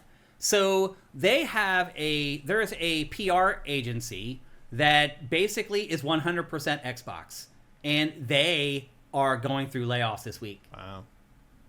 So they're canceling contracts with everybody, which makes me nervous, Matt. Like, what are they doing? Are they going to go away? I don't know. Like, they sure don't seem to be planning for a future, do they? No. So what at all? Like, what is if there's a pivot happening here? What is it? Because Pactor also mentioned because if you're going back to shutting down, like, we're going to put 3 games out from forever, Gears and Halo and Forza. You tried that before, and it got you where you are now. Yeah. Like, the reason everything you're cutting right now was designed to pull you out of the hole that put you in the first place. Right. So what is happening? It certainly seems like Asha has a plan here, but it has so far, but I don't, like, there's got to be pieces we don't know about because, like, I don't know where you go from here once you've shut all this down, sold all this off, and let everybody go out the door. If you're not selling consoles, are you even a platform holder anymore? What are we doing here? That's what I've been saying. Like, if I were in that situation, I mean, I would want to try to pivot to becoming a software publisher, like just like everything else Microsoft does, right? Like, they've been a software company their whole existence. That's why they exist. Yep. I mean, and that's why they're successful. That's why they could afford to enter the console market. So, like, why not just pivot to being a software producer, like a publisher, basically, a third-party publisher? Put it on everything. Just sell Xbox game. Xbox can be a publishing brand now. But, like, if I was going to do that, I would probably be hanging on to all these studios that are supposedly about to close. That's what I'm saying. What's happening? That's what I'm saying. Like, I don't have a theory on that. It's just nuts. Like, we're removing all the assets we would use for either tactic. So what's the third tactic? I don't know. Like, I don't have an idea on what the third idea is. So let's imagine, sadly, that starting tomorrow or the next day, all these cuts that we're talking about happen. Like, what are they going to message? I don't know. How do you satiate the Xbox fan after this? How do you make them say everything, make them think it's going to be okay? They should stick with the brand. I mean, I'm sure you just use the same old corporate speak, announcement of, like, we're evaluating and streamlining and wishing well and, horrible, hard decisions to make, and that, all the same language you hear every time anybody does that. But what you're not going to hear is some kind of extra message about where we're going next, because I don't think they know. It doesn't seem that way. And then let's talk about the devaluing the demonetizing of Game Pass. So if you're getting rid of the studios that are making your games, and you're taking a ton of funding from third parties on Game Pass, what are you doing with Game Pass? Because you're not going to put a bunch of first-party games on there anymore, and now you're not putting a bunch of third-party games on there either. Sounds like you're winding it down over time. Or it turns into this, like, here's our old catalog, give us $10 a month, we don't care if you subscribe or not thing, where they're not even, like, pushing it anymore. It's almost like Amazon Luna, this thing that a big company has, but, like, nobody really knows it's there anymore. I mean, it's clearly not the focus of their business model anymore, as it was, like, 2 years ago. But, like, you'd think that you'd pivot from that to, like, selling games. Right. And they're about to shut down 2/3 of the people that make the games. Yeah. So what are you doing? I mean, I don't know. Again, man. you're kind of rolling back to that. We just make Gears, Forza, and Halo, and maybe once in a while you get a Fable and you'd be happy with it. Yep. Asshole. Like what else is left at that point? I don't know. Bethesda. I cannot figure out id. what kind of a business model will be sustained by after these decisions. Like you're left have with been those made. three: Bethesda, id, Halo Studios. Yeah, Halo. I mean, Halo, Gears, Forza, Bethesda, id. Am I missing something? Not really. Activision, which Yeah, all they do, whatever, they're just Activision. Call of Duty now. Call of Duty and like World of Warcraft and stuff. But like apparently they're just lying to the unions over there. Right. Like what? Uh-huh. And like the World of Warcraft union had some kind of like proposal, and Microsoft outright rejected it for the layoffs. They're like, oh, we want to do it this way, and Microsoft, well, no. And you'll find out, I guess, soon enough what that's going to be. I don't know. George Broussard is out here saying that it's going to be basically like a nuclear bomb hit the industry, and it's going to change it forever. Well, he said it's going to be the worst day in the history of the games industry. It's going to be the worst layoff / loss of jobs. And there have been some bad days. I mean, the industry crashed. Yeah. So there have been some really, really bad days. Now, to be fair, that wasn't a day, but you could probably chalk it up to the day E.T. when it came out. It didn't all collapse immediately. Well, a lot of that, honestly, Matt, was, I don't know if you remember or not, like, everything used to be really expensive for the Atari 2600. And there was a certain day where you could go into, like, the Sears electronics department or whatever, and you could walk in there, and there would just be a barrel of Atari 2600 cartridges in there for $2. And that was the beginning of the end. Because what happened was, it became much easier to make games for the Atari 2600, and people figured it all out. And once they figured it all out, they were like, well, like, we can make games in a month or whatever, and we're not going to charge $60 for them. We're going to charge $15 or $10 or $5 or whatever. And so it basically completely tanked the market. So if you were an E.T. or some other game where you did spend a lot of money to make it, you're competing against these games that were... Well, E.T. did not cost barely anything to make. E.T. That's the problem with E.T. Well, that's a good point. Because they 3 months or whatever they had. gave him 9 months. One guy had 9 months and barely had it, and that's why it is the way it is. Yeah. It's actually a miracle that he was able to pull off what he did. Yeah. And by the way, people, I have some really good news. Take a look at this. We're back, people. We got you into the show somehow, some way. This computer is insane. It is completely haunted. Yeah. Do not let this give you hope for keeping. Oh, I'm not. But you're back in the show, people, and we're going to be able to name that game tune, which is sweet. Gune says, sounds like the indie market today. Yeah, a little bit. Yeah.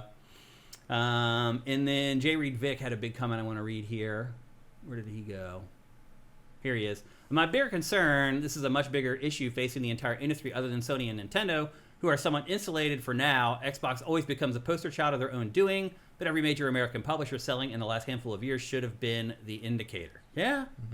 I mean, the warning signs are there, for sure. I think the problem is that the warning signs have been there before, and they didn't mean anything. So it's almost like a crying wolf thing, where we've seen this before, and nothing happened, so we just assumed this time everything was going to be okay, and it's not at all. Seems like a lesson we could learn in a number of areas. I mean, just in life, generally. J.M. Rain says, I am not necessarily talking about niche games. The larger companies create inflated estimations and targets for profits. I'm more talking about the direction for development projects and agency to make design choices, i.e. the number of live service games that have been pushed on publishers. I mean, I don't think the live service games have been pushed on publishers. I think the publishers have been going to developers and saying, make this damn game. Like, let's try to... Yeah, you want funding? Make this for us. Yeah, let's strike the gold mine here if we can. Yeah. Cinetech, there were super chats from YouTube earlier. Okay, let's scroll up and see. Sorry we missed these, but our chat's been shut down the whole time. AppaBear64, thank you for the $2 super chat. That's awesome. Crypto Cody says, I feel like Xbox has 2 modes. Mode 1, faux startup personality, being friendly to fans in public. And mode 2 is ruthless corporate machine that chews through anything that doesn't return shareholder money. I think we're seeing mode 2 right now. Mode 2 is definitely where we are here. Yeah, sure. We are a long way from selling Velocity Girls shirts sitting on the stage with the sport coat hoodie. Yeah. Thank you, Crypto Cody. Thanks, both you guys, for the super chats. We appreciate it. Thank you, John Alexander, 2839, for dropping in with the Twitch Prime right here. Awesome. Thank you. Come on, everybody. Let's rap about Xbox 360. Yep. Like all that was missing in that presentation was a backwards chair. Yeah. Like you're just pulling up the backwards.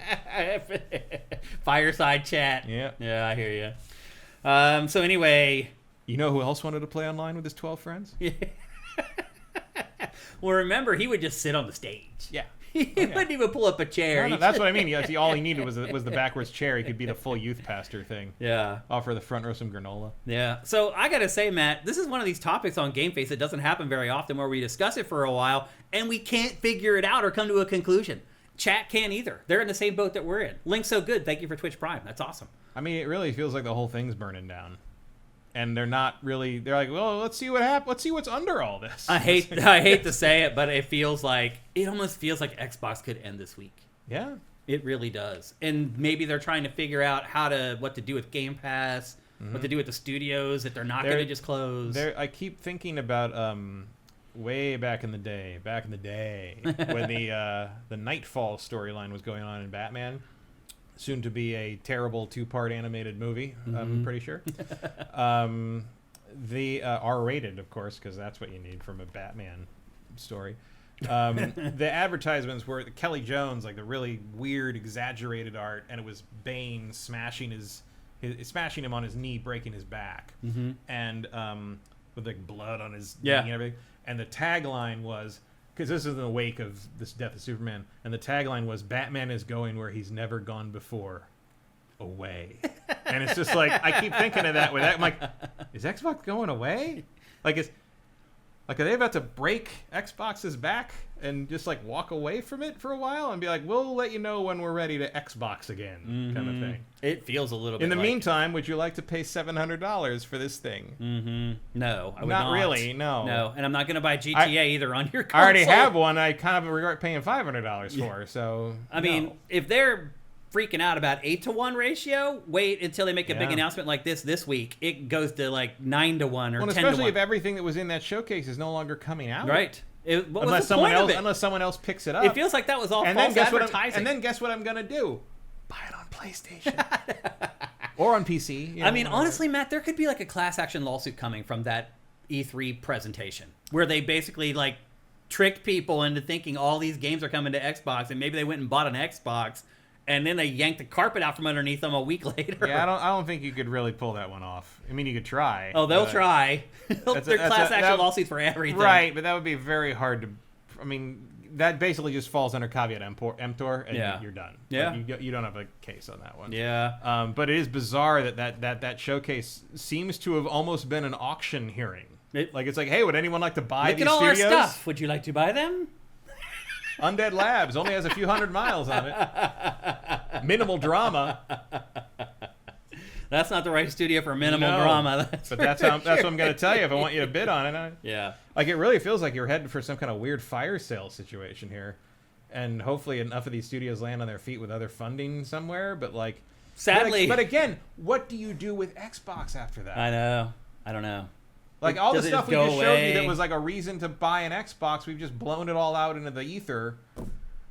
And hey, and now you like Gears, Halo, and Forza because that's what you're gonna play, right? Because which we had for like a decade straight, basically. Yeah.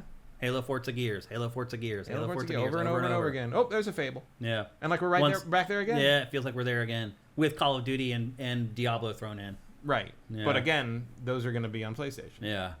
Yep. I mean, this is funny. Like I had to really work hard to get us back to Tuesday. This is 2 episodes in a row I did on 6 days instead of 7. And now I wish that we had waited, because I have a feeling tomorrow or Thursday it is going to hit the fan, and we're going to be late on that. But we've been the beneficiary of some other stuff over the last couple weeks that worked out with timing, so you got to take your lumps when you get them. But, I mean, we have no clue what's honestly, gonna in the happen case here. of this, we probably want to see how it all plays out till next Tuesday. Yeah. Because Actually, because things could change so drastically. Yeah, absolutely. You're right. They could make the announcement, and then there'd be like well, ripple especially effects. because a lot of the rumors I've seen flying around this morning were basically a lot of people were independently naming the 6th as like red letter day, as like not necessarily like the announcement day, but maybe the day that everything goes into effect and like people get shut down, everyone has to clean their stuff out. Like, so probably the next show being the 7th it might be perfectly. It might actually work perfect. We'll see how it goes. To observe the carnage as basically a giant chunk of the industry loses their jobs and does not have nowhere anywhere to go. Yep. Like it is a disastrous. It really is. It's been a disaster for 3 years, Matt. Yeah, but at least these people were employed through it. Yep. And now, and this is I mean, every time is the worst time, but like now it's just getting worse and worse. Like you're gonna have to pivot to a different career. Yep. Well, our next topic that we're going to move to right now is tangentially related to all of this, and that is the fact that initially this topic was just that Undead Labs, which makes State of Decay 3, was added to the chopping list at Xbox, and that was reported by GamesBeat. We want to make sure we give credit to the people who are doing the hard work in this industry, doing the reporting. So GamesBeat reported that Undead Labs is also on the block with Double Fine, Ninja Theory, and Compulsion Games. And then this morning, the news broke that Arkane Lyon, the studio that is working on Marvel's Blade right now, and by the way, just last week we got a positive report on that game from Todd Howard, who said he had just been there and saw the game and said it looked great. So, and from Todd Howard from Bethesda. So now today we get the news that Arkane Lyon is also going to be one of the studios that gets chopped. And Matt, I hate to say it, but if you go back and you watch the episode of GameFace where we talked about this the first time, it almost feels like Asha watched that episode, man, because I called out Undead Labs as something that should have been chopped. Don't take that shit without a consulting fee. Yep, and then we already learned this from Pactor. Yep, and then you called out Arkane Lyon as another studio that could be chopped, and that looks like exactly what they're doing. So the one thing I would say... Not that I wanted them to be, no, but me it's either. just like... I never want anyone to lose their job. It was just me looking at the situation and saying, like, it makes sense. Their games come out half broken all the time. Yeah. Even once they come out, they're not huge revenue drivers. It just made sense, and it looks like Xbox... And they should... Some of them should be hits. Yeah. And they aren't. Yeah. Well, a lot of times it's because they come out broken. They're broken, but like, there's no reason Prey shouldn't have been bigger than it was. No, I agree. But I will say this, Matt, like... As it turns out, like, we agreed with Asha in that episode that she was picking the right studios, and then we chose 2 more that she maybe should cut, and she picked those 2. So this sucks. Obviously, a bunch of people are going to, very talented people are going to lose their job, and there aren't jobs for them to go to, but I feel like she is picking the right studios, Matt. Yeah, and like they do seem to be kind of offering them up for if anyone wants them, and to go. It seems like they're working with them at least to try to maybe keep them together. I don't know if they're working with them on their IP, if they're going to let Undead Labs keep State of Decay 3 and take it with them. I would think, because it doesn't look like what else are you going to do? I mean, if you want to save any sort of face from a PR perspective, that's the type of stuff that Xbox like needs if you to do. wanted this IP, you'd let them finish this game. Yes. Right? Yes. So, and I mean, honestly, I would, if I were a multi-billionaire venture capital type firm, like I would probably look pretty hard at this thing, at Undead Labs, because like there isn't anything like this on PlayStation. It's the only franchise like it. Yeah. Yep. Not even just just period. Period, yeah. But like where you're looking, where you're going to sell the most, you're looking at PlayStation, and like it's not like you'd be swamped by State of Decay likes on PlayStation. This would be a unique offer. Also, a lot like all you need Forza to do is, Horizon. All you need to do is take the 3 off it, right, and call it a day. Seriously, though, I mean, it didn't hurt Forza Horizon 5.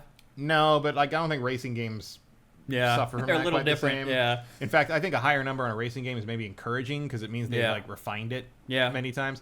Whereas like you see like a more situational game like horror game or story-driven game. I mean, not this is story-driven, but I think you look at something like this, you're like, well, I didn't play the other two, so I won't know what's going on. Yeah.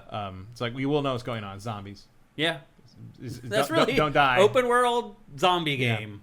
There's only one on the market. Yeah. Open world permadeath zombie game. Yeah. Like team, city building, economy. It's hard to describe if you haven't played it. Yeah, it really is, and that's why it's valuable. That's why it's valuable. Yeah. Absolutely. So this but sucks, I think but I do studio, feel like if you're trying to cut to the quick and survive, like I remember when they bought these studios, I was like, why did you buy Compulsion Games? Like, We Happy Few was like not even really a hit, and it was weird. I'm sure they thought they could just make something cool because they were a bunch of talented and skilled people, and they did. Like, South of Midnight was good. Yeah. They just didn't move the sales needle. Yeah. And I guess it didn't move the Game Pass needle either because they don't want... Like, that's the other thing is, like, are you getting rid of a bunch of these studios because you just don't know what these things would sell without Game Pass in the mix? Like, you don't know what these would be in raw data? But a lot of them have gone to other platforms. Like, South of Midnight even released for Switch 2. Like, they tried, but... there's just not interest in some of these games. And again, I kind of saw a lot of this coming. Like, I was wrong about Obsidian. Like, I thought Obsidian was a good buy, and I thought Obsidian would turn out hits. And it's turned out games, but really, they haven't been hits. They've been okay and kind of good. And I don't know why. Like Outer Worlds, both of those are great. They are. But they just don't resonate with people. There's something about it that people just don't care. Like, why did Avowed not hit? I don't know. Again, probably the best first-person melee combat I've ever played. I will say one thing: their art style consistently is, I wouldn't say it's off-putting, but it's not great. Like Outer Worlds 2, I like. Yeah. But Avowed, I didn't like the art style. Avowed was a little odd in the art style. I don't. Maybe things need to look more like Skyrim. Or Grounded. I mean, Grounded has turned out to be its like biggest hit. Grounded was its biggest hit, which is shocking. But yeah, I thought Obsidian would be better. But otherwise, like a lot of these studios that they're cutting, I was kind of puzzled why they bought them in the first place. It did feel like there was a lot of irresponsible spending going on. I felt like Phil was trying to build like a stable of very diverse and very unique like development studios that could put out just about anything you could think of in an attempt to. I mean, it was sort of the opposite strategy of Sony, where it's like Sony took everyone they had and forced them to all work on the same genre of live service stuff. Yep. And Microsoft decided to buy like a whole stable of like it took the potpourri approach. Basically weirdos. Like, everybody make what you make, and we'll see what sticks to the wall. And I guess nothing stuck to the wall. Yep. Even though a lot of it was very good. Eth Demon said Obsidian should be making Fallout. End of story. You're right. Yeah. Like, why are you sitting there letting Bethesda take a lifetime to make Fallout when you have a studio in your arsenal that does it better? What is going on? Instead, you let them make a sequel to a game that sold like 1 million units when you have Fallout sitting there doing nothing, and you have a successful TV show? Yeah. What the F? The fact that they did not have anything to release alongside that TV show is mind-boggling. It's insane. It really is, other than Fallout 76. The update on Fallout 76 is not the equivalent of having a Fallout 5 ready to go. Yeah. Like, that's not the same. Or even just a Fallout 3 remaster. What happened to that? No. Those rumors came to nothing, I guess. Yeah, Eth Demon follows up saying Microsoft's biggest sin was letting studios that they do want with minimal oversight. Yeah, like Undead Labs. They let it spiral out of control until the employees were like, hey, it's crazy working over here. Can you help us? Help. Help. Being robbed. I mean, that's pretty much what happened. They finally were just like, I got to talk to somebody about this because no one in the studio is doing anything about it. So I hate to say it. I feel horrible for the people that are going to lose their jobs. But if you are Xbox and you're Asha and Nadella came to you and said, you need to save Xbox, I do feel like the decisions that she's been making so far are sound. So it sucks. I wish they'd waited until some of these projects were done. Yeah, to see if maybe they could have redeemed themselves. Yeah, let these things come out. Like I think State of Decay is waiting for a breakout moment. Yeah. I think there's no reason this game couldn't be a huge hit. I agree. If they put it out, finished and polished, for sure. I would let this thing cook. I would too. I would probably, because it's so far along at this point, I would probably keep Undead Labs for a while. And I would definitely keep it under very close supervision. Yeah. Like, I think that's a good point. But the other guys, probably not. Yeah, I mean, Obsidian doesn't seem to be on the chopping block. No, I'm not talking about them. I'm talking about Double Fine and Ninja Theory. Yeah, they all just put something out that didn't hit. Didn't hit. I mean, Double Fine's put out a bunch of stuff that hasn't hit. So yeah, That one hurts too. Yeah, Double Fine hurts big time. You don't man. want to lose that voice. Nope. In the medium, but not just the industry, in the medium. Yeah. I mean, and then the root of it, we're gonna lose the Blade game. Yeah, and then Blade. I mean, that's not going to be sent anywhere else. I think it might be. Really? Like Marvel, if Marvel wants it, if Disney wants it, we could buy them out for all the work that they've done. I mean, they've been paid for the work. They paid for the work, and on top of that, they could theoretically just. Disney every once in a while does decide they want to get back into interactive entertainment, and they are in that phase now. They could theoretically buy Arkane. Yeah. If they want to complete it. Blade also, I mean, God, Blade just has such a hard time. Like, they can't get that movie really made. does. It's like cursed. And then did you see that Mahershala Ali and the director of what was going to be Blade, they just decided to go and make their own Muslim Blade movie? No. They just put out trailers for that this week. No. It's almost literally Blade, except he's like an Avenger, like a Muslim Avenger kind of thing. Wow. And it's clearly like we took all the ideas that we weren't going to get to use in Blade and we put them in this movie, and it's just Mahershala Ali cutting people up with a sword, and it looks great. Like, it looks fantastic. I thought Blade was going to have a good week because one of the only really interesting things that come out of Evo was the announcement that he was in Marvel Tokon. Yeah. The last team was him, Ghost Rider, Deadpool, and somebody else. I forgot. Magneto. No, he was in the villain team. Oh, Loki. right. Loki. Was the other yeah. one. Yeah, like, so, and Blade looks great in that. But like, they announced this so early to try to drive recruitment, basically. Yeah, I would really like to play a Blade game again. I really like watch a Blade movie. Watch a Blade movie. I would watch a Blade TV show. I really like seeing Wesley Snipes show up as Blade in Deadpool versus Wolverine. Like this is a great character, and he's a very visual character, and he works in just about every kind of action-oriented medium you can think of. And the fact that we don't see more Blade video games and anything is crazy. It really is. So there we had back-to-back topics for Xbox. One was talking about hardware prices going to a point where nobody's going to buy them. So the one topic was basically us talking about how Xbox hardware is dying, followed up by the topic where we talk about how Xbox software is dying. So going back to the first topic, us trying to figure out what's going on here, really all signs are kind of pointing to like something major going on at Xbox, like a major shakeup that changes its entire business in some way. So buckle up, people. There's big stuff coming here. We do have some comments. Erebus says the Blade 2, and I'll go to chat here since it's actually working. Erebus says the Blade 2 game on the original Xbox was awful. Yeah, it wasn't very good. I don't remember it very well, but what he says about the control, like, yeah, you were doing like combos with the right stick, right? Like it was like you're controlling the sword. Yeah. There were a couple, it was like that Obi-Wan game did that too, where it's like there's a brief moment where people thought you could use the right analog stick to simulate melee combat. Mark of not Kree. A good idea. Yeah. I think Mark of Kree was the first one to do it. Where the enemies would come and you'd hit the stick in the direction the enemy came from. It was coming, and then you'd use the face buttons to sort of like QTE your way through that. Yeah. Yeah. That was a weird period where like everyone's like, "Oh, this should work." No. Yeah. It did not work. Quickster says, or wait, it wasn't Quickster actually. It was Commander Fett says Arkane would actually be a good get if Sony wants to buy a studio. It depends. Like they should have bought Arkane Austin, but it's too late. It's gone. Yeah.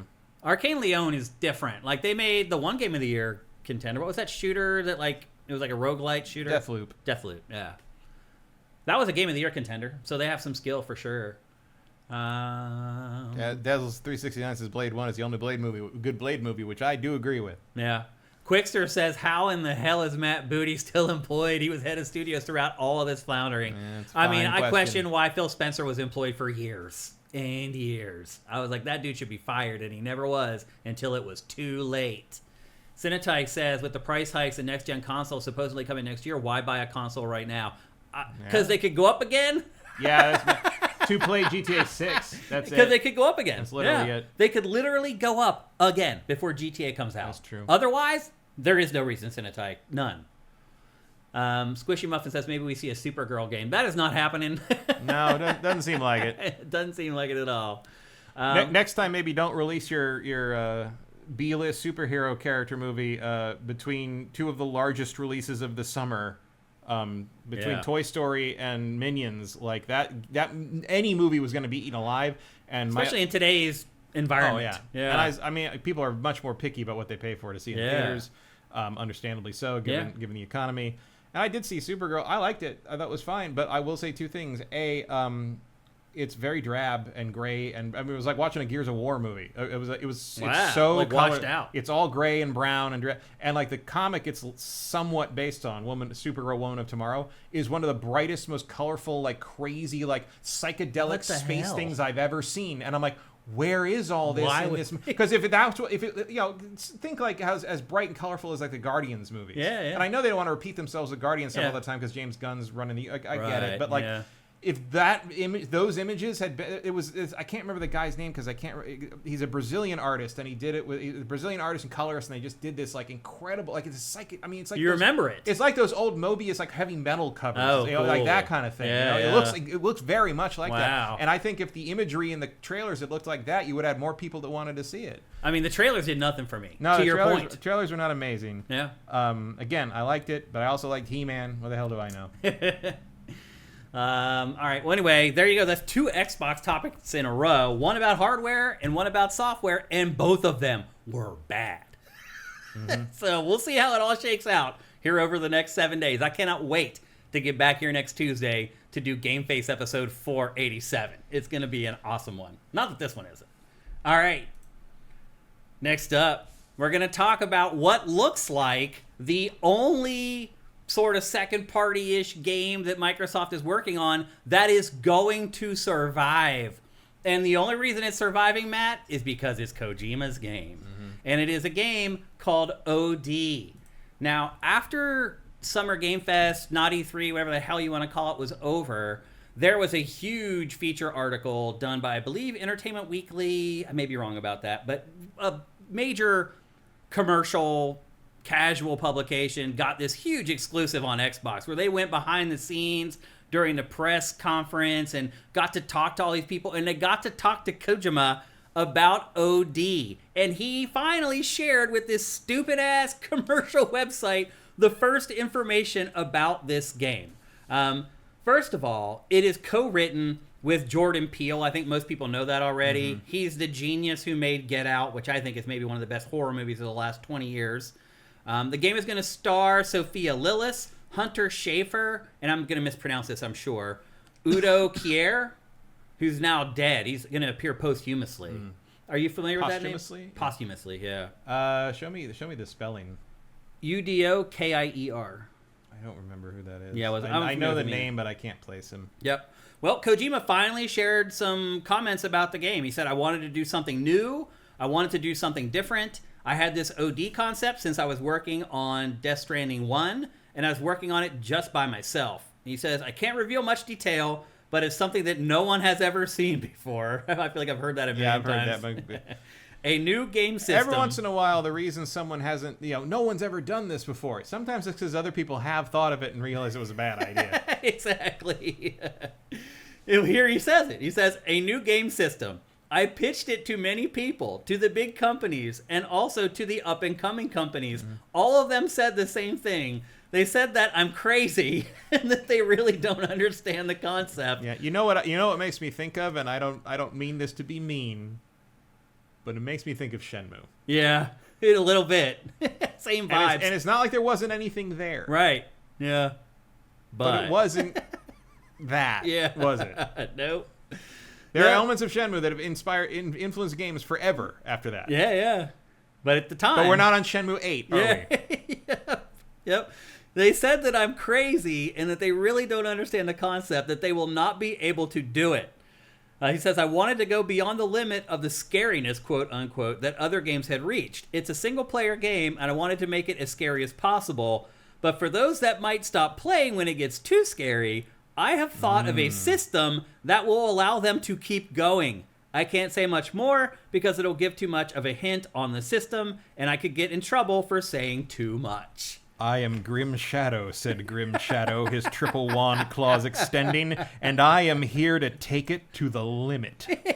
That is what you sound like. Yeah. I'm sorry.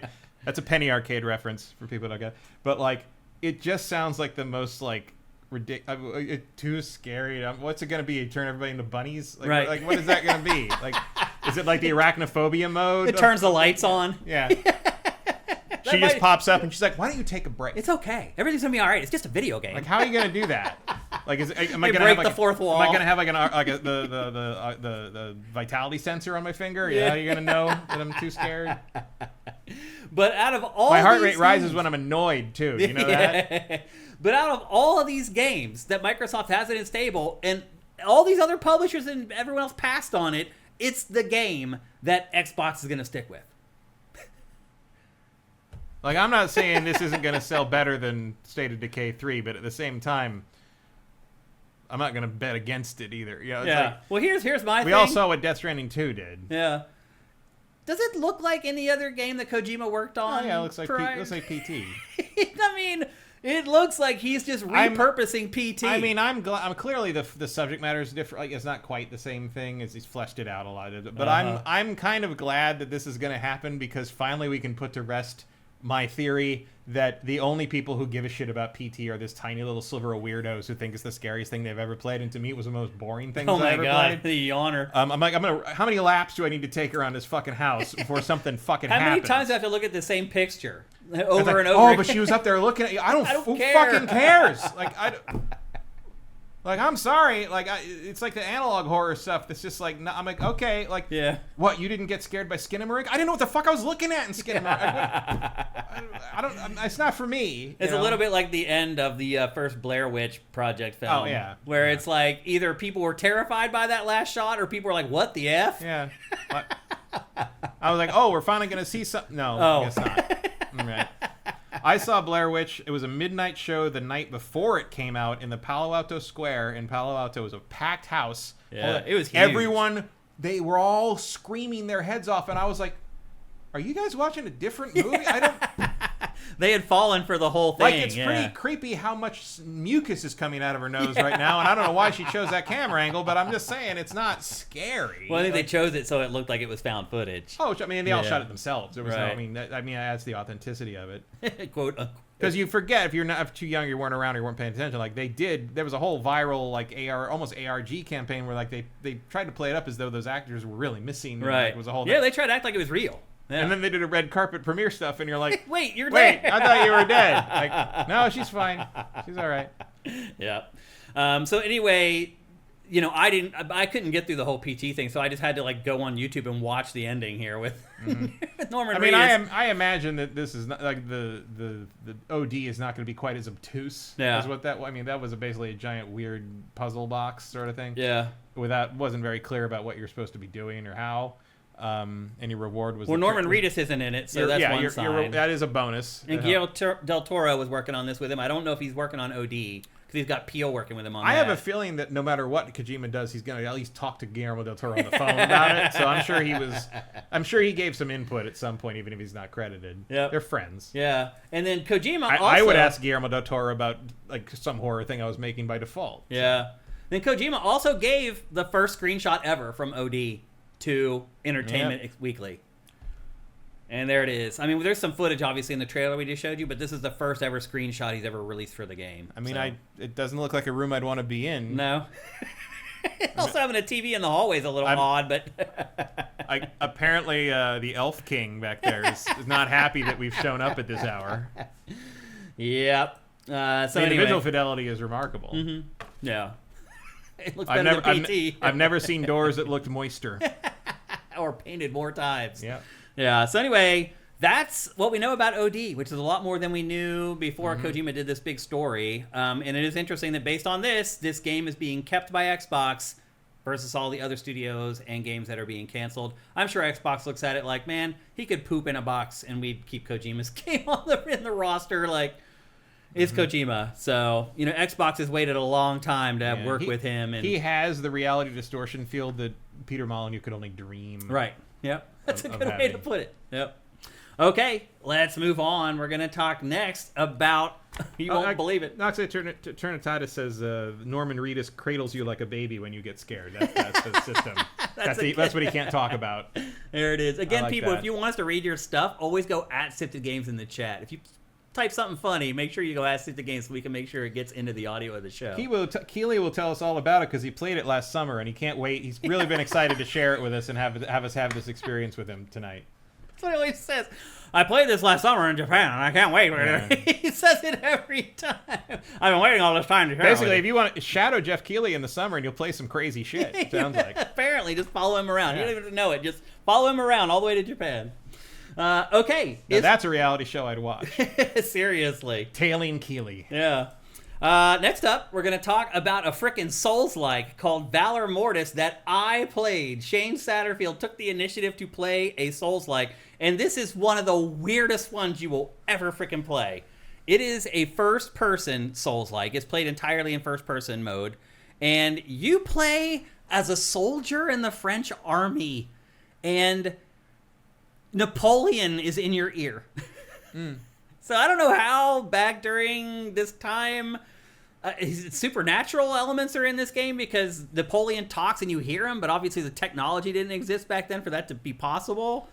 That's just how charismatic he was. Napoleon. What an odd choice for a setting for a video game. Not just a video game, but for a freaking Souls-like. Well, especially because like Souls-likes are kind of notoriously lonely. Right. Like I can't think of another Souls-like where I have somebody in my ear the whole time. Like that's more of a Call of Duty thing.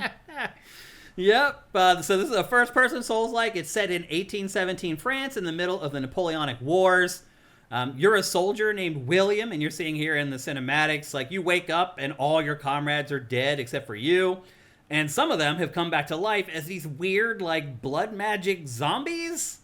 There's something called the Crimson Plague that's, like, taking over the land. And I from the demo, I couldn't figure out if it's, like, something that Napoleon is using to win the war. I kind of got vibes like that it would have been in character. Yeah. For him, yeah. I think that might be it, but the game didn't clarify that. That's just my intuition thinking it might be the case. And like I said, Napoleon's disembodied voice is in your head pretty much the entire game, and he drives you forward. He tells you, go over here, go do this, go do that, talk to this person, don't do that, go kill this person. Like the part they wouldn't show you in Bill and Ted's Excellent Adventure. I forgot he was in there. Yep. How can you forget that? He ate the pig. That's right, yeah. So this game, it may look like it's linear, but it's really kind of like a Metroidvania. It's very much one of those games where you get like a new ability, and then you come back to some point in the map 30 minutes earlier, and all of a sudden you can knock down this barrier and go to a new point of the map. So the whole thing's kind of designed that way. It's really also, I kind of struggle to call this an action RPG because the skill tree is like really, really basic, and there's no equipment or armor to manage in the game at all. Instead, there are these things that they're like buffs that you attach basically to your character, which allows you to be a lot more granular and specific with your build. But it's a different way to do things. So I do struggle a little bit with trying to call this an RPG. Get out of my head, Napoleon. Yeah. I mean, it's very weird. It is weird. Seems clearly supernatural or something. It has to be in some way, for sure. You ditched Napoleon? He was a dick. So you do level up in this, and as you do, you unlock slots for this little amulet that you have that adds new features into how you fight, basically. When you die to bosses, one thing that's cool about this that I like is it does have like the bonfires where you can heal, and it rejuvenates all the enemies and everything. But the one thing that's cool about this is like before you fight a boss in this, you go to the bonfire first, then you fight the boss. You don't just like respawn and you're appearing next to like the clouded door or whatever. So it allows you to earn stuff during the boss fight. You die, but then you can go back to the bonfire and use that stuff that you earned to improve your character for your next run against the boss. So it has a light sort of roguelite stuff to it, the way they set up the bonfires and the way they set up the boss fights in the game, which is kind of interesting. So the stuff you drop doesn't get stuck in the boss arena, you mean? It does, but some of the currency that you've collected, you keep. But you do get a drop that you have to go back and try to collect. That's still a part of the game. But some of the stuff you keep no matter what. And that helps you with the next time you go back against the boss, which obviously in these games, it's pretty much all about the boss fights. And in this game especially, it's pretty hard to die in this to the rank and file enemies. That rapier is very sharp. So it's a dual-handed game. You have like a projectile weapon in one hand and a melee weapon in the other. And throughout the what I played of this, you get this pistol and you get like a shotgun. So the guns do upgrade as the game goes on. You get more powerful guns. But no matter what, you always have sort of the sword and the gun at all times. Globen, that's what they're called? Yeah.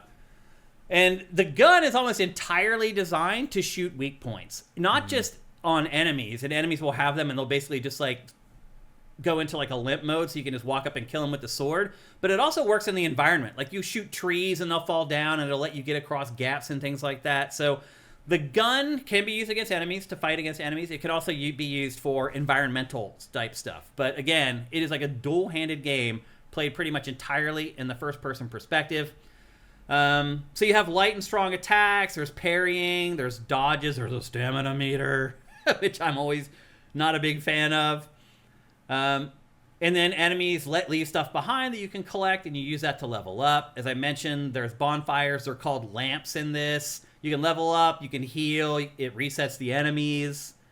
The ranged weapon isn't just guns. You also can get magic in your left hand as well. And I had like a fire spell and like a healing spell throughout what I played. And the fire spell is interesting because it doesn't shoot like a fireball. It shoots a steady stream out of your hand. And it took me a while to figure out that you have to like keep the flame on the enemies to set them on fire. If you try to just blast them with the flames, they shake it off and kill you. So it looks like the spells in this, each one kind of has its own unique way of how they work. And the fire spell definitely was sort of out of the ordinary from how I'm used to using fire spells in games. What else? Doesn't Dark Souls 3 kind of have a setup like this where you have like a melee and a gun? And obviously Bloodborne's like that. Bloodborne's like that. I think you can maybe set something like that up in Dark Souls 3. I didn't. I played Dark Souls 3 with sword and shield, which is unusual for me. I normally don't do that. I played Dark Souls 1 two-handed, and I played Dark Souls 2 as a mage. Oh, wow. So you're seeing there's also crazy traversal stuff in this. Like right now I'm swinging on those tree branches, but there's wall running, there's the swinging, and you can do all that stuff. There's a lot of acrobatics trying to reach platforms. That's all handled pretty well.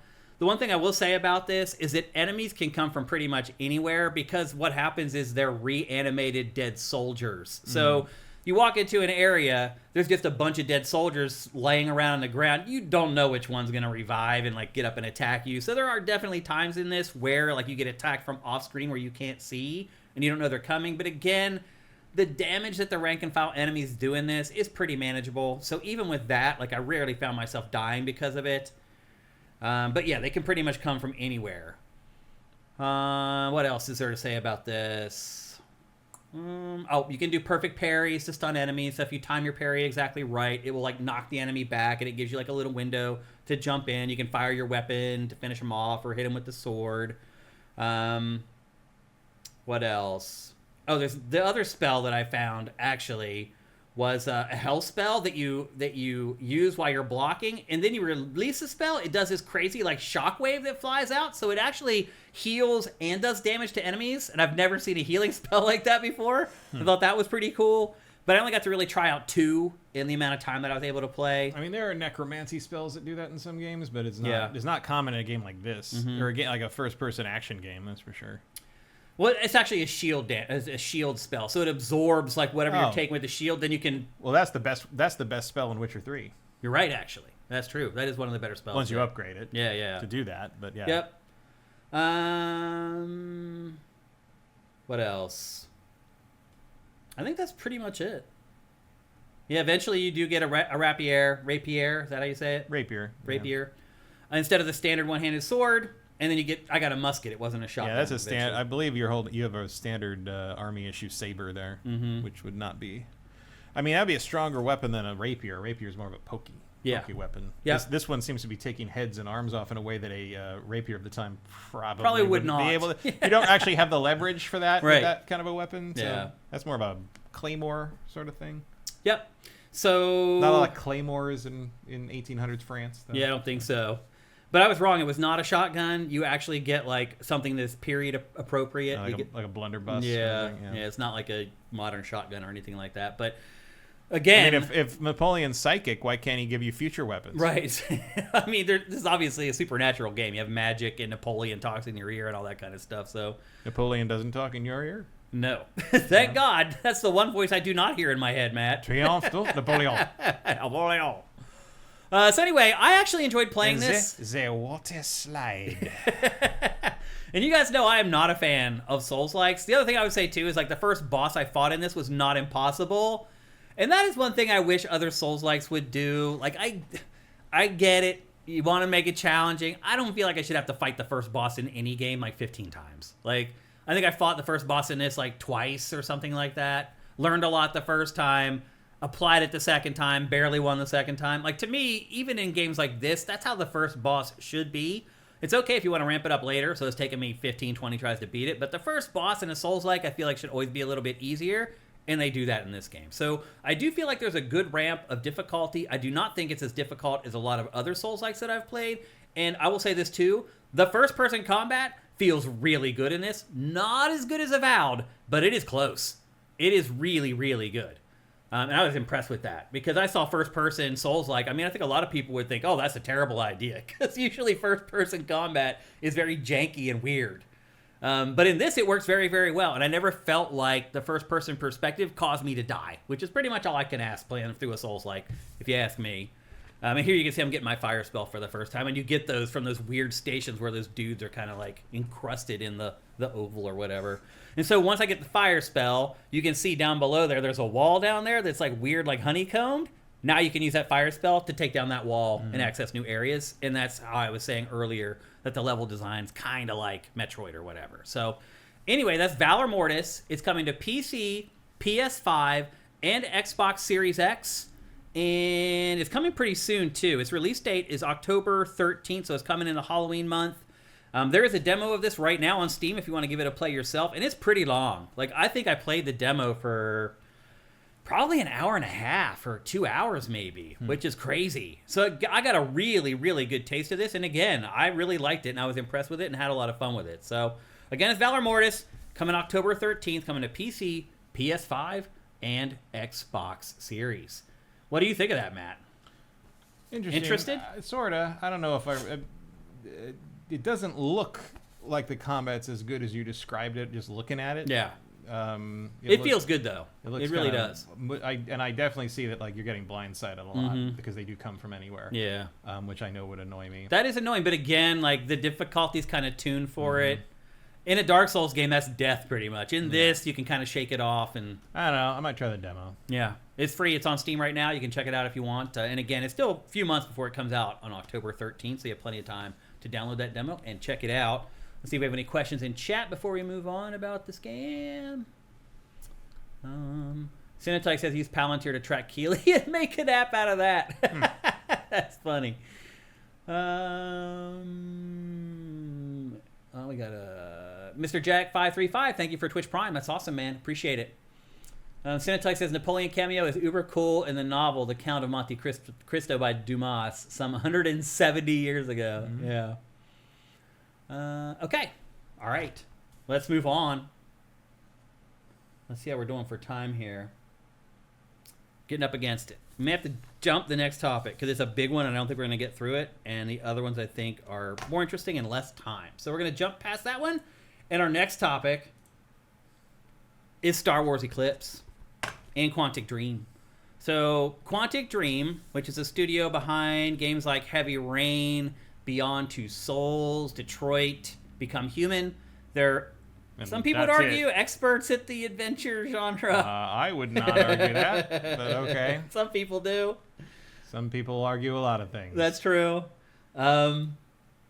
But they worked on a game as a service, and I thought they were a small studio, Matt. No, they're huge. They're huge. I mean, they are huge. They are talking about laying off almost half of their studio. And they have almost 600 employees. Yeah, a lot of people. I couldn't believe that. And they were still somehow having trouble staffing up for Eclipse. Yeah. Well, see, what's happened is their game as a service that launched like a month ago has completely bombed like every other game as a service. What is it? I don't think I even know what it is. I can't remember what the name of it is. That's the problem. It's weird that they made a game as a service. Like, that's not their wheelhouse, really. But I guess if you make what they make, the idea of having an ongoing revenue stream is a good... Sounds like a great idea. Yeah. Yep. Well, the game bombed and it's doing terrible, and so they're about to lay off most of the team that worked on the game as a service. And basically, people at the studio started sending messages to journalists saying, "Hey, they're going to lay off all these people, and those people were supposed to come and work on Star Wars Eclipse whenever they got done with that game, and now they're not coming. And as somebody who's working on Star Wars Eclipse, we do not have enough people to finish this game, and it will never be finished." And obviously, I mean, how does that work when you're dealing with like Disney and Lucas? Like, can you just cancel a project that you've been working on and you sign a contract for? I mean, normally that's what Lucasfilm does. Really? To you. I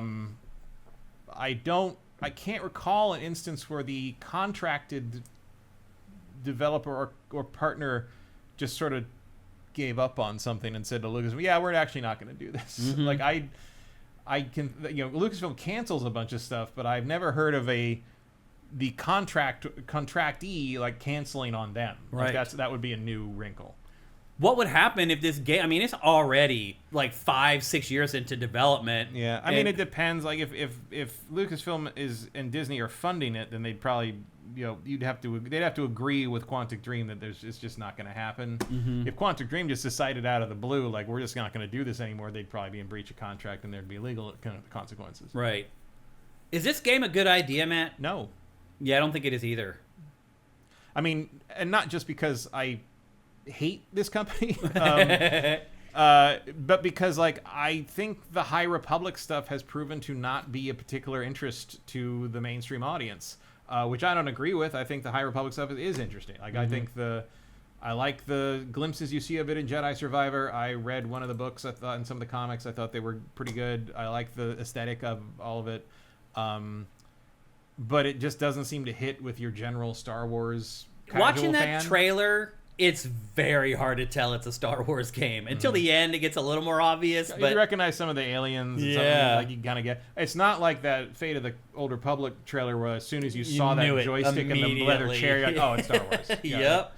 And then I wonder how you shoehorn this sort of game design into a Star Wars product.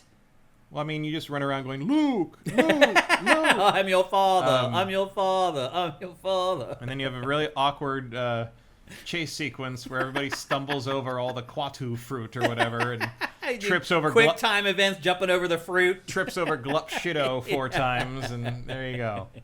I mean, this game's already been in development for like 5 years. Been a long time. Like, what do you think they should do with this? Should it be canceled? I mean, take your hatred for Quantic Dream out of it and just look at the project. And is the project viable, do you think? There's no reason a Quantic Dream style Star Wars game couldn't work. Yeah. But like, it's been so long, you've probably dumped so much money into it, and this company's games don't really hit. It's a very weird way to try to adapt it, and it's a setting of the franchise that people don't seem to particularly care about outside of a certain niche. And I admit I am in that niche, but as someone who doesn't like Quantic Dream's games but does like the High Republic, like, I'd really just more rather buy the art book. That makes sense. Now, to be fair, today Quantic Dream did issue a statement after this news started coming out, and the studio claims that there will be plenty of people to finish the game. They said that we have plenty of people to finish this project. So it sounds like there's a conflict of opinion. It sounds like the people there. Finishing the project disagree with the people who are hiring to finish the project. So. Yeah, but no one's gonna leave, because if you leave, you may never get another job in the industry. So, I mean, that's what we're kind of running up against here now, Matt. Like right now, a bunch of working for Ubisoft right now. Yeah, well, a bunch of developers are trying to unionize at Rockstar, and Rockstar's fighting it, and they're in court and everything. But that's what's happening here. Developers and publishers are the management, have the upper hand. They know they hold all the cards now. So they know that they can basically do whatever they want to these developers, and if they don't like it, they can hire somebody else who may be really a lot better than the person that they're firing, because there's so much talent on the street right now. So it's like they can treat these developers as poorly as they want to, and they have really no recourse. So, if Quantic Dream's developers are like, what, you're not going to hire up fully for this, and you're trying to make us finish this in the next 12 months? F you, I'm out of here. They're like, okay, see you later. We got 800 resumes waiting to take your job. Like, you have no leverage. And you might run into the problem that, like, Lucasfilm has to carefully manage the Star Wars brand right now. I think even more so after Mandalorian didn't hit. Yeah. Again, really a weird choice to return to theaters with an extended 4-part episode of a TV show. Yeah. That honestly lost a lot of its verve after season 3. Yeah. Or through season 3, which was no longer had a driving thing, and Pedro Pascal was too busy to show up, so it was just he put the helmet back on, and a lot of that character development was thrown out the window, and here we are.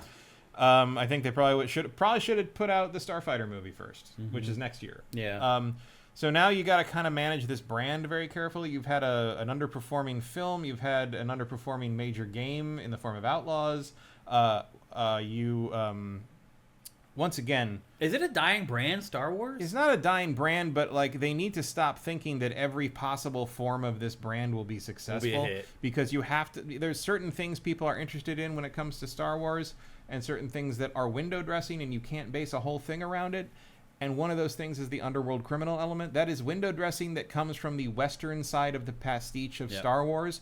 And every time they try to just make that the focus, it fails. Yeah. Like, and people point to Mandalorian is like, oh, Mandalorian is like, oh, it's all underworld. I'm like, no, but Grogu's there. Grogu has the Force. Like he's a baby Yoda who has the Force. Yeah. And it connects it to the more mystical. And that's all it takes. Because in the end, Star Wars is about laser wizards versus space Nazis. Yeah. And the further you get away from that conflict, the worse it gets. And look, that's why. And the less people care. The first half of Mando is really interesting because he's hunting down a deck of cards based on the space Nazis, like Nazi war criminals after the war. Yeah. And he's got his Force using buddy with him. Yeah. And like, I would watch that movie. Yeah. But that movie stops halfway through and becomes a really boring rescue movie about a character that we already stopped a previous movie that was a bunch of episodes smashed together to stop and rescue the exact same character.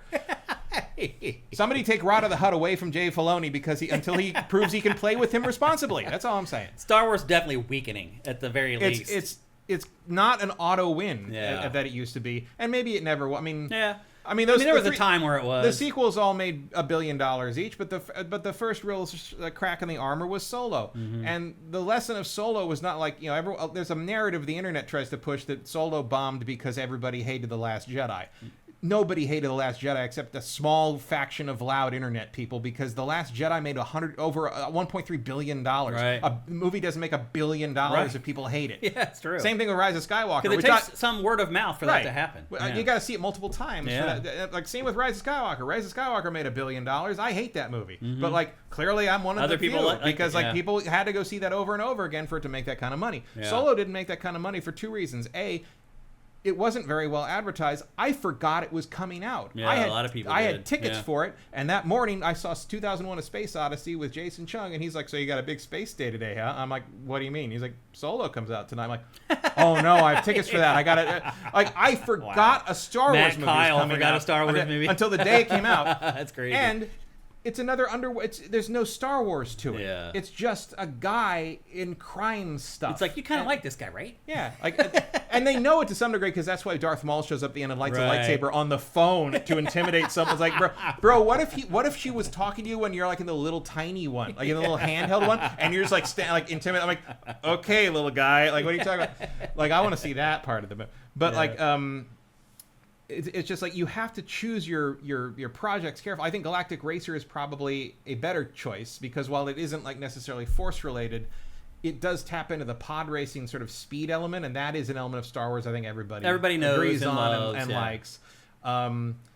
I think Jedi Survive. The Jedi games are great because they let you be a Jedi. Jedi in the name. As I've always said, I think Outlaws would have sold double what it did if Kay got a lightsaber. Yeah, absolutely. Like if you make an action RPG with a Jedi, I think you've got that was gold a mistake, already. But that may have been Lucas. So this thing, I don't know what this is. It probably does have a lot to do with the Force and the Sith, and so because the High Republic is sort of they established the High Republic specifically so they'd have a place to play with the mystical elements and not affect the Skywalker saga, basically. Yeah. Even though Yoda is alive during that period of time. Yeah. But so maybe you could have done something interesting there, and like I know people like we're talking about it's an opportunity to reinvent sort of some things in the way KOTOR did because you're freed from the burden of the saga and the episodes and stuff. I don't think Quantic Dream was going to do that because that is not what Quantic Dream does. They are mostly a bunch of hacks when it comes to writing things, which is not to say they can't write a Star Wars story because plenty of hacks have written Star Wars story. I mean, it wouldn't be the first time. I mean, it is kind of time to start admitting that, like, Star Wars is so hit and miss. Now, Star Wars was always kind of hit and miss, right? Yeah. I mean, we're really pretending that Return of the Jedi is as good as the first two movies here. Come on. Yeah. Come on. Yeah. Yeah. So I don't think there's anything particularly lost if this game goes away. Me either. It probably spent too much money on it already. and I think Lucasfilm is finally getting their sea legs back on the game production now. That, like in the post like EA disaster, it took them 10 years, but I think which is what's happening now. Found with their footing again. Yeah, but I think this game is sort of part of the tail end of that era. It's like I understand why you'd sort of develop this project with these people, but it's like clearly they're not capable of putting this together in a timely manner. And one of the things you need to be with this IP right now is agile. Yeah. And I think the time for a High Republic thing is over. Yeah. Like that it didn't hit with the mainstream.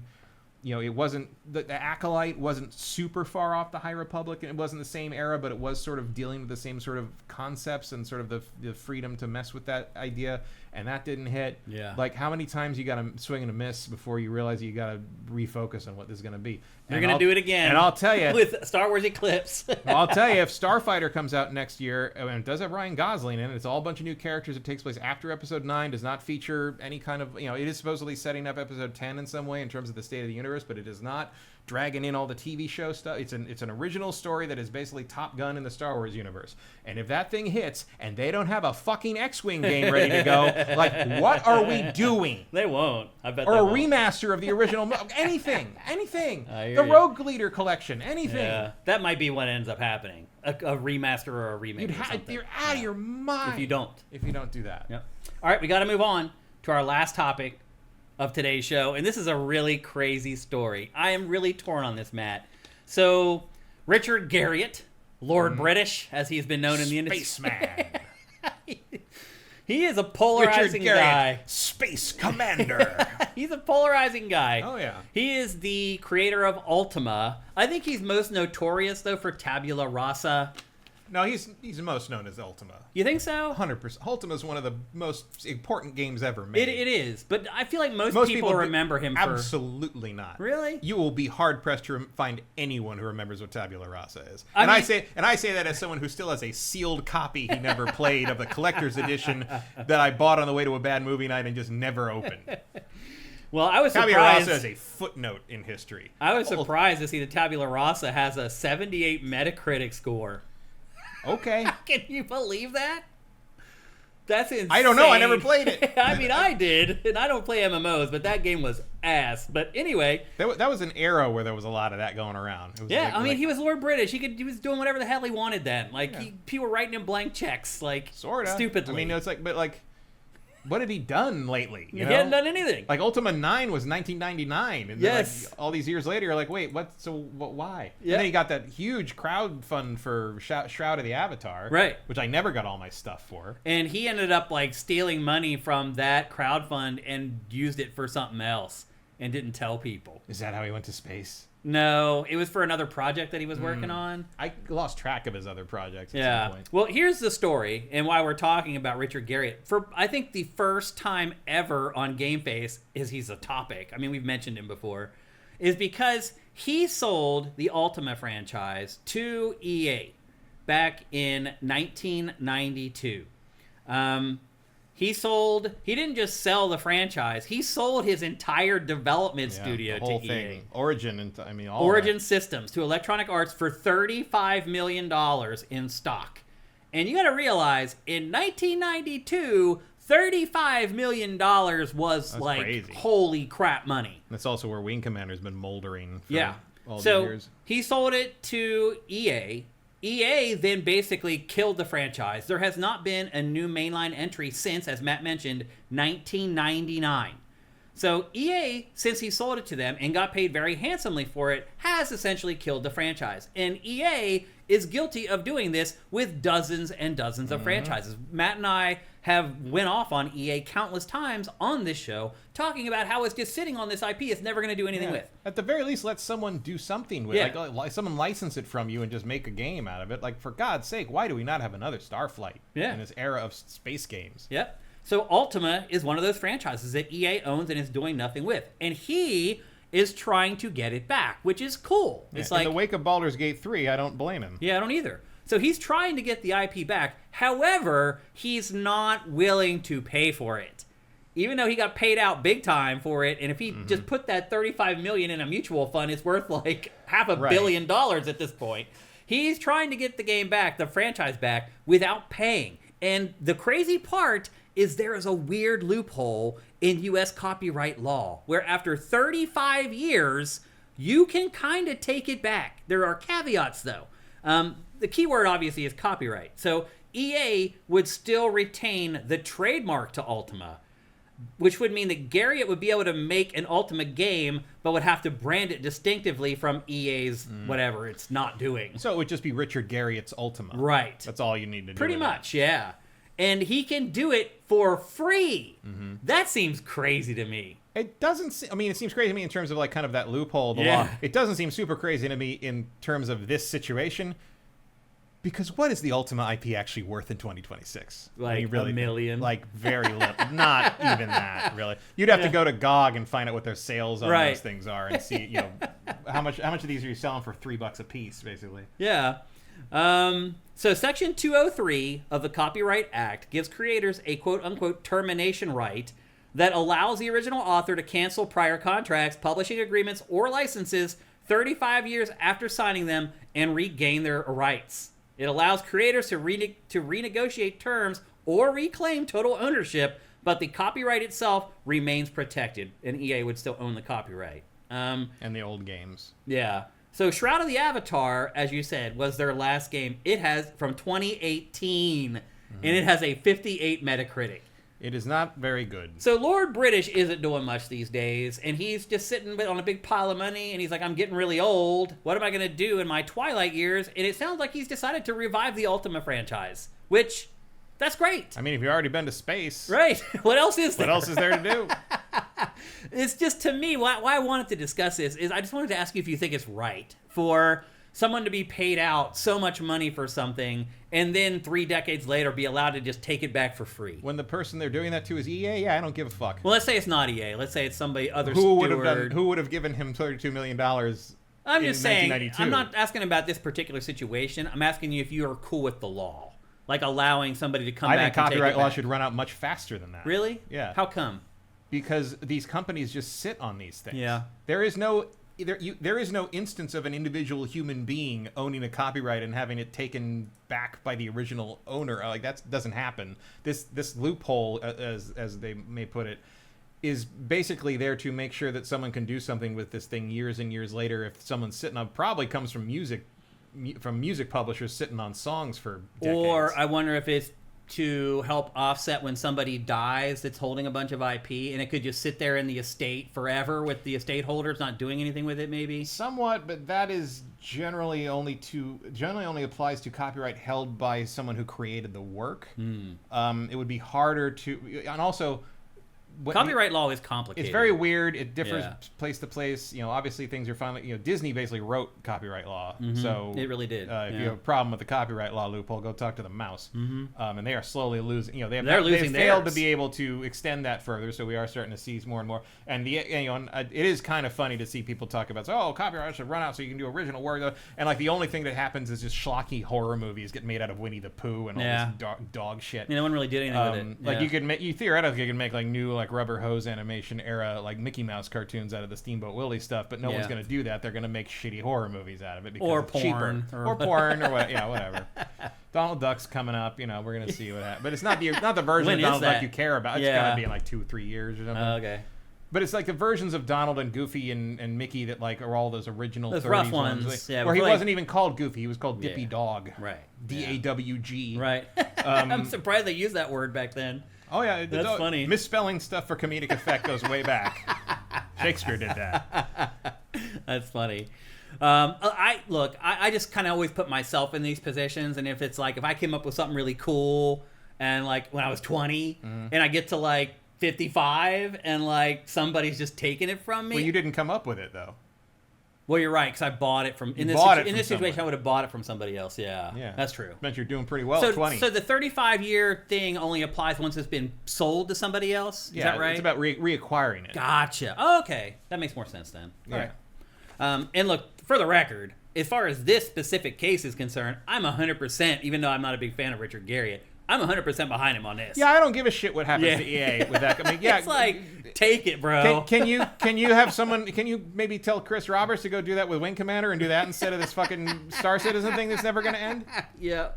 There's like 15 things EA's been sitting on for 30 years. I'd like to see sequels to. How about a Desert Strike game? I mean, a lot of those should be coming up now. I mean, if they bought them from people. Yeah, but you got to. Sadly, a lot of it is EA's original IP. Yeah, a lot of it's original IP. A lot of it's just like people that don't, who's going to go in there and pull Syndicate out of the fire, right? Nobody. Nobody. Yeah. Not going to happen. Yeah. Nope. So anyway, just an interesting little story that popped up on the interwebs today that I thought I would share with you and get kind of Matt's feedback on. I mean, I'd play a new Ultima game whenever they wanted. You do it up in modern style, and like there's room there. There's no one's really doing the Ultima mode. Mm-hmm. Like the whole kind of like the virtue vice sort of thing. Yeah.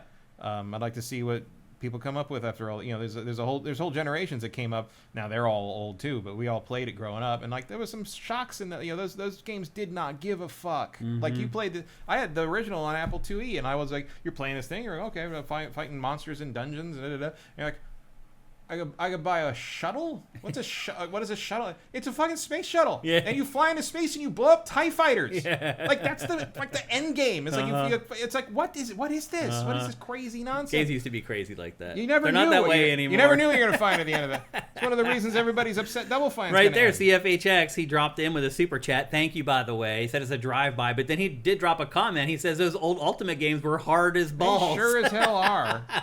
And by the way, if you want some excellent retrospectives on the Ultima games, there's a YouTuber called I think it was called Madular.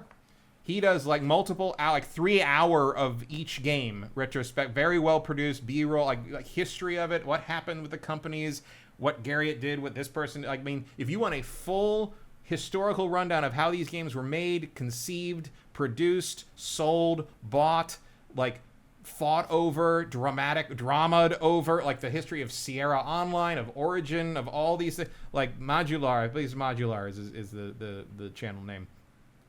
Fantastic documentaries about this entire series. Goes into the Ultima Underworld, which talks about Warren Spector and Looking Glass and all that stuff. Very, very interesting history of all these different companies and all these different luminaries that we talk about all the time when we get nostalgic. All right. But they are very interesting historical documents. Emperor Gestal reminded us, and this is from the prior topic, that Spellcaster Chronicles was the game by Quantic Dream. The game is a service game. I have never heard of that. Yeah, nobody did. It came and went, and nobody paid attention at all. Let me scroll down here. Wow, lots of chat today. You guys are talking amongst yourselves a lot. Anything with Here we go. Eat Demon. Copyright should barely last 20 years as far as I'm concerned. Okay. Times in, he says probably another Disney loophole like the 100-year one. Yeah. I'm not. I don't know why this loophole exists or where it came from. I'm not sure why it would be there. But clearly nobody's closed it. Yeah.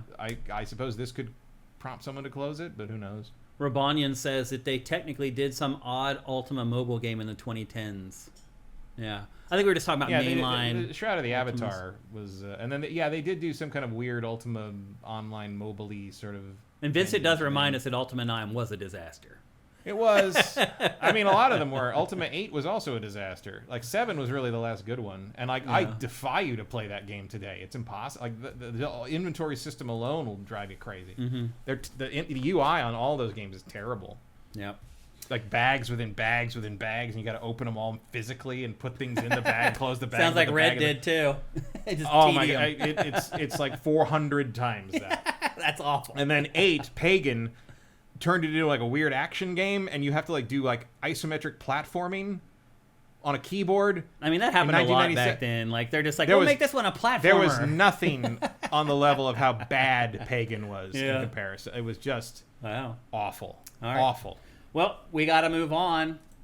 We're at the end of GameFace episode 486, which of course means that there is just one thing left to do.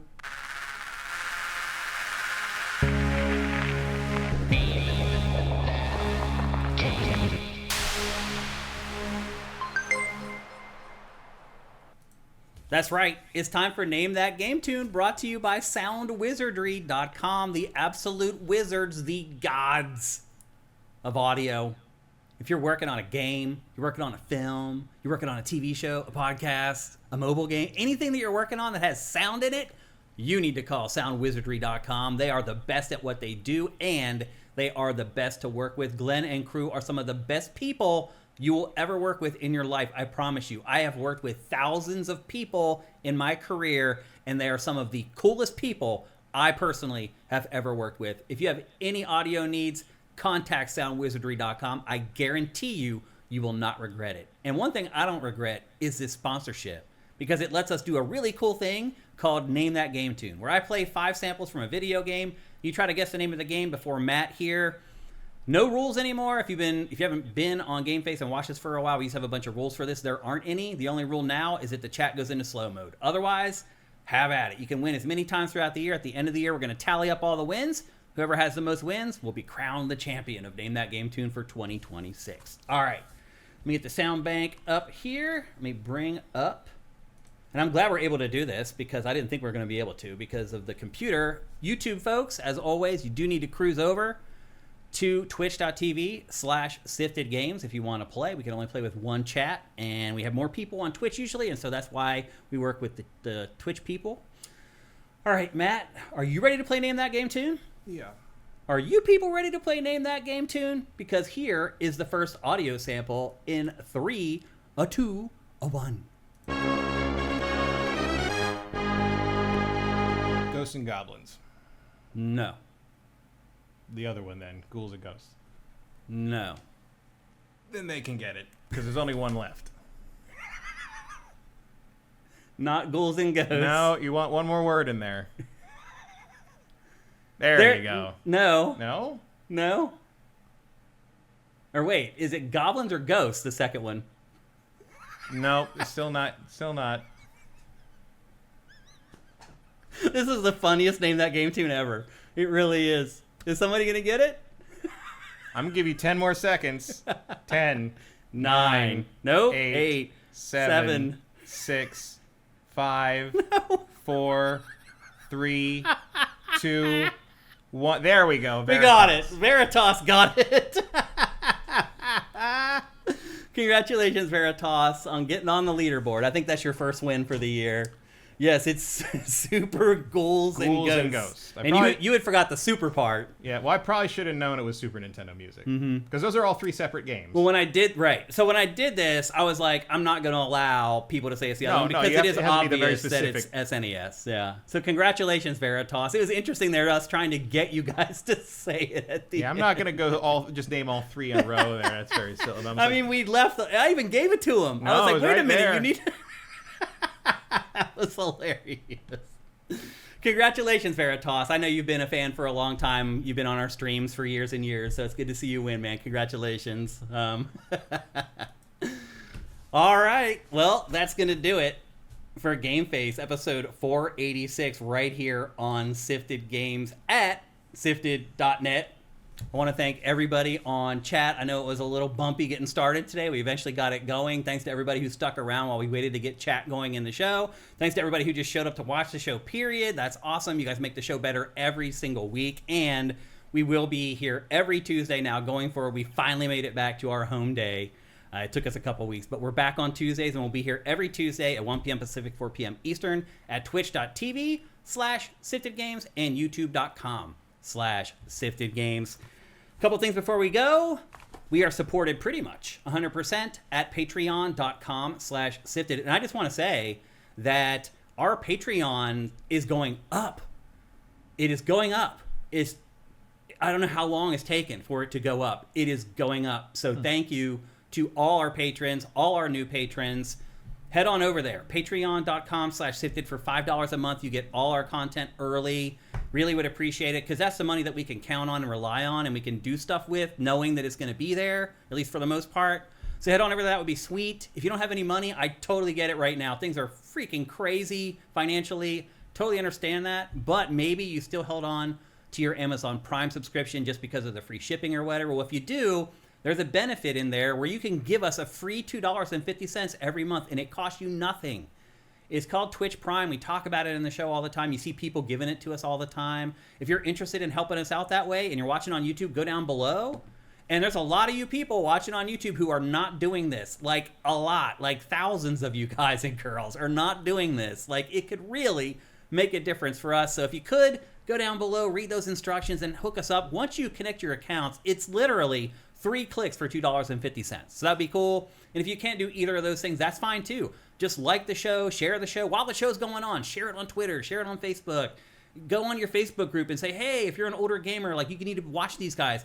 All that stuff matters. Review the show on the podcast services. It all makes a difference. We'd all appreciate it very much. So let's see, next week, I got review code for Assassin's Creed Black Flag. I'm playing that right now. But I think the embargo, it might be the 7th, which is next Tuesday, I think. So actually, we may be reviewing Assassin's Creed 4 Black Flag Resynced in next week's episode. But no matter what, you know it's going to be a kick-ass show because it's GameFace, and that's what we do here. So everybody, have yourselves a great week filled with great games. GameFace is up and out.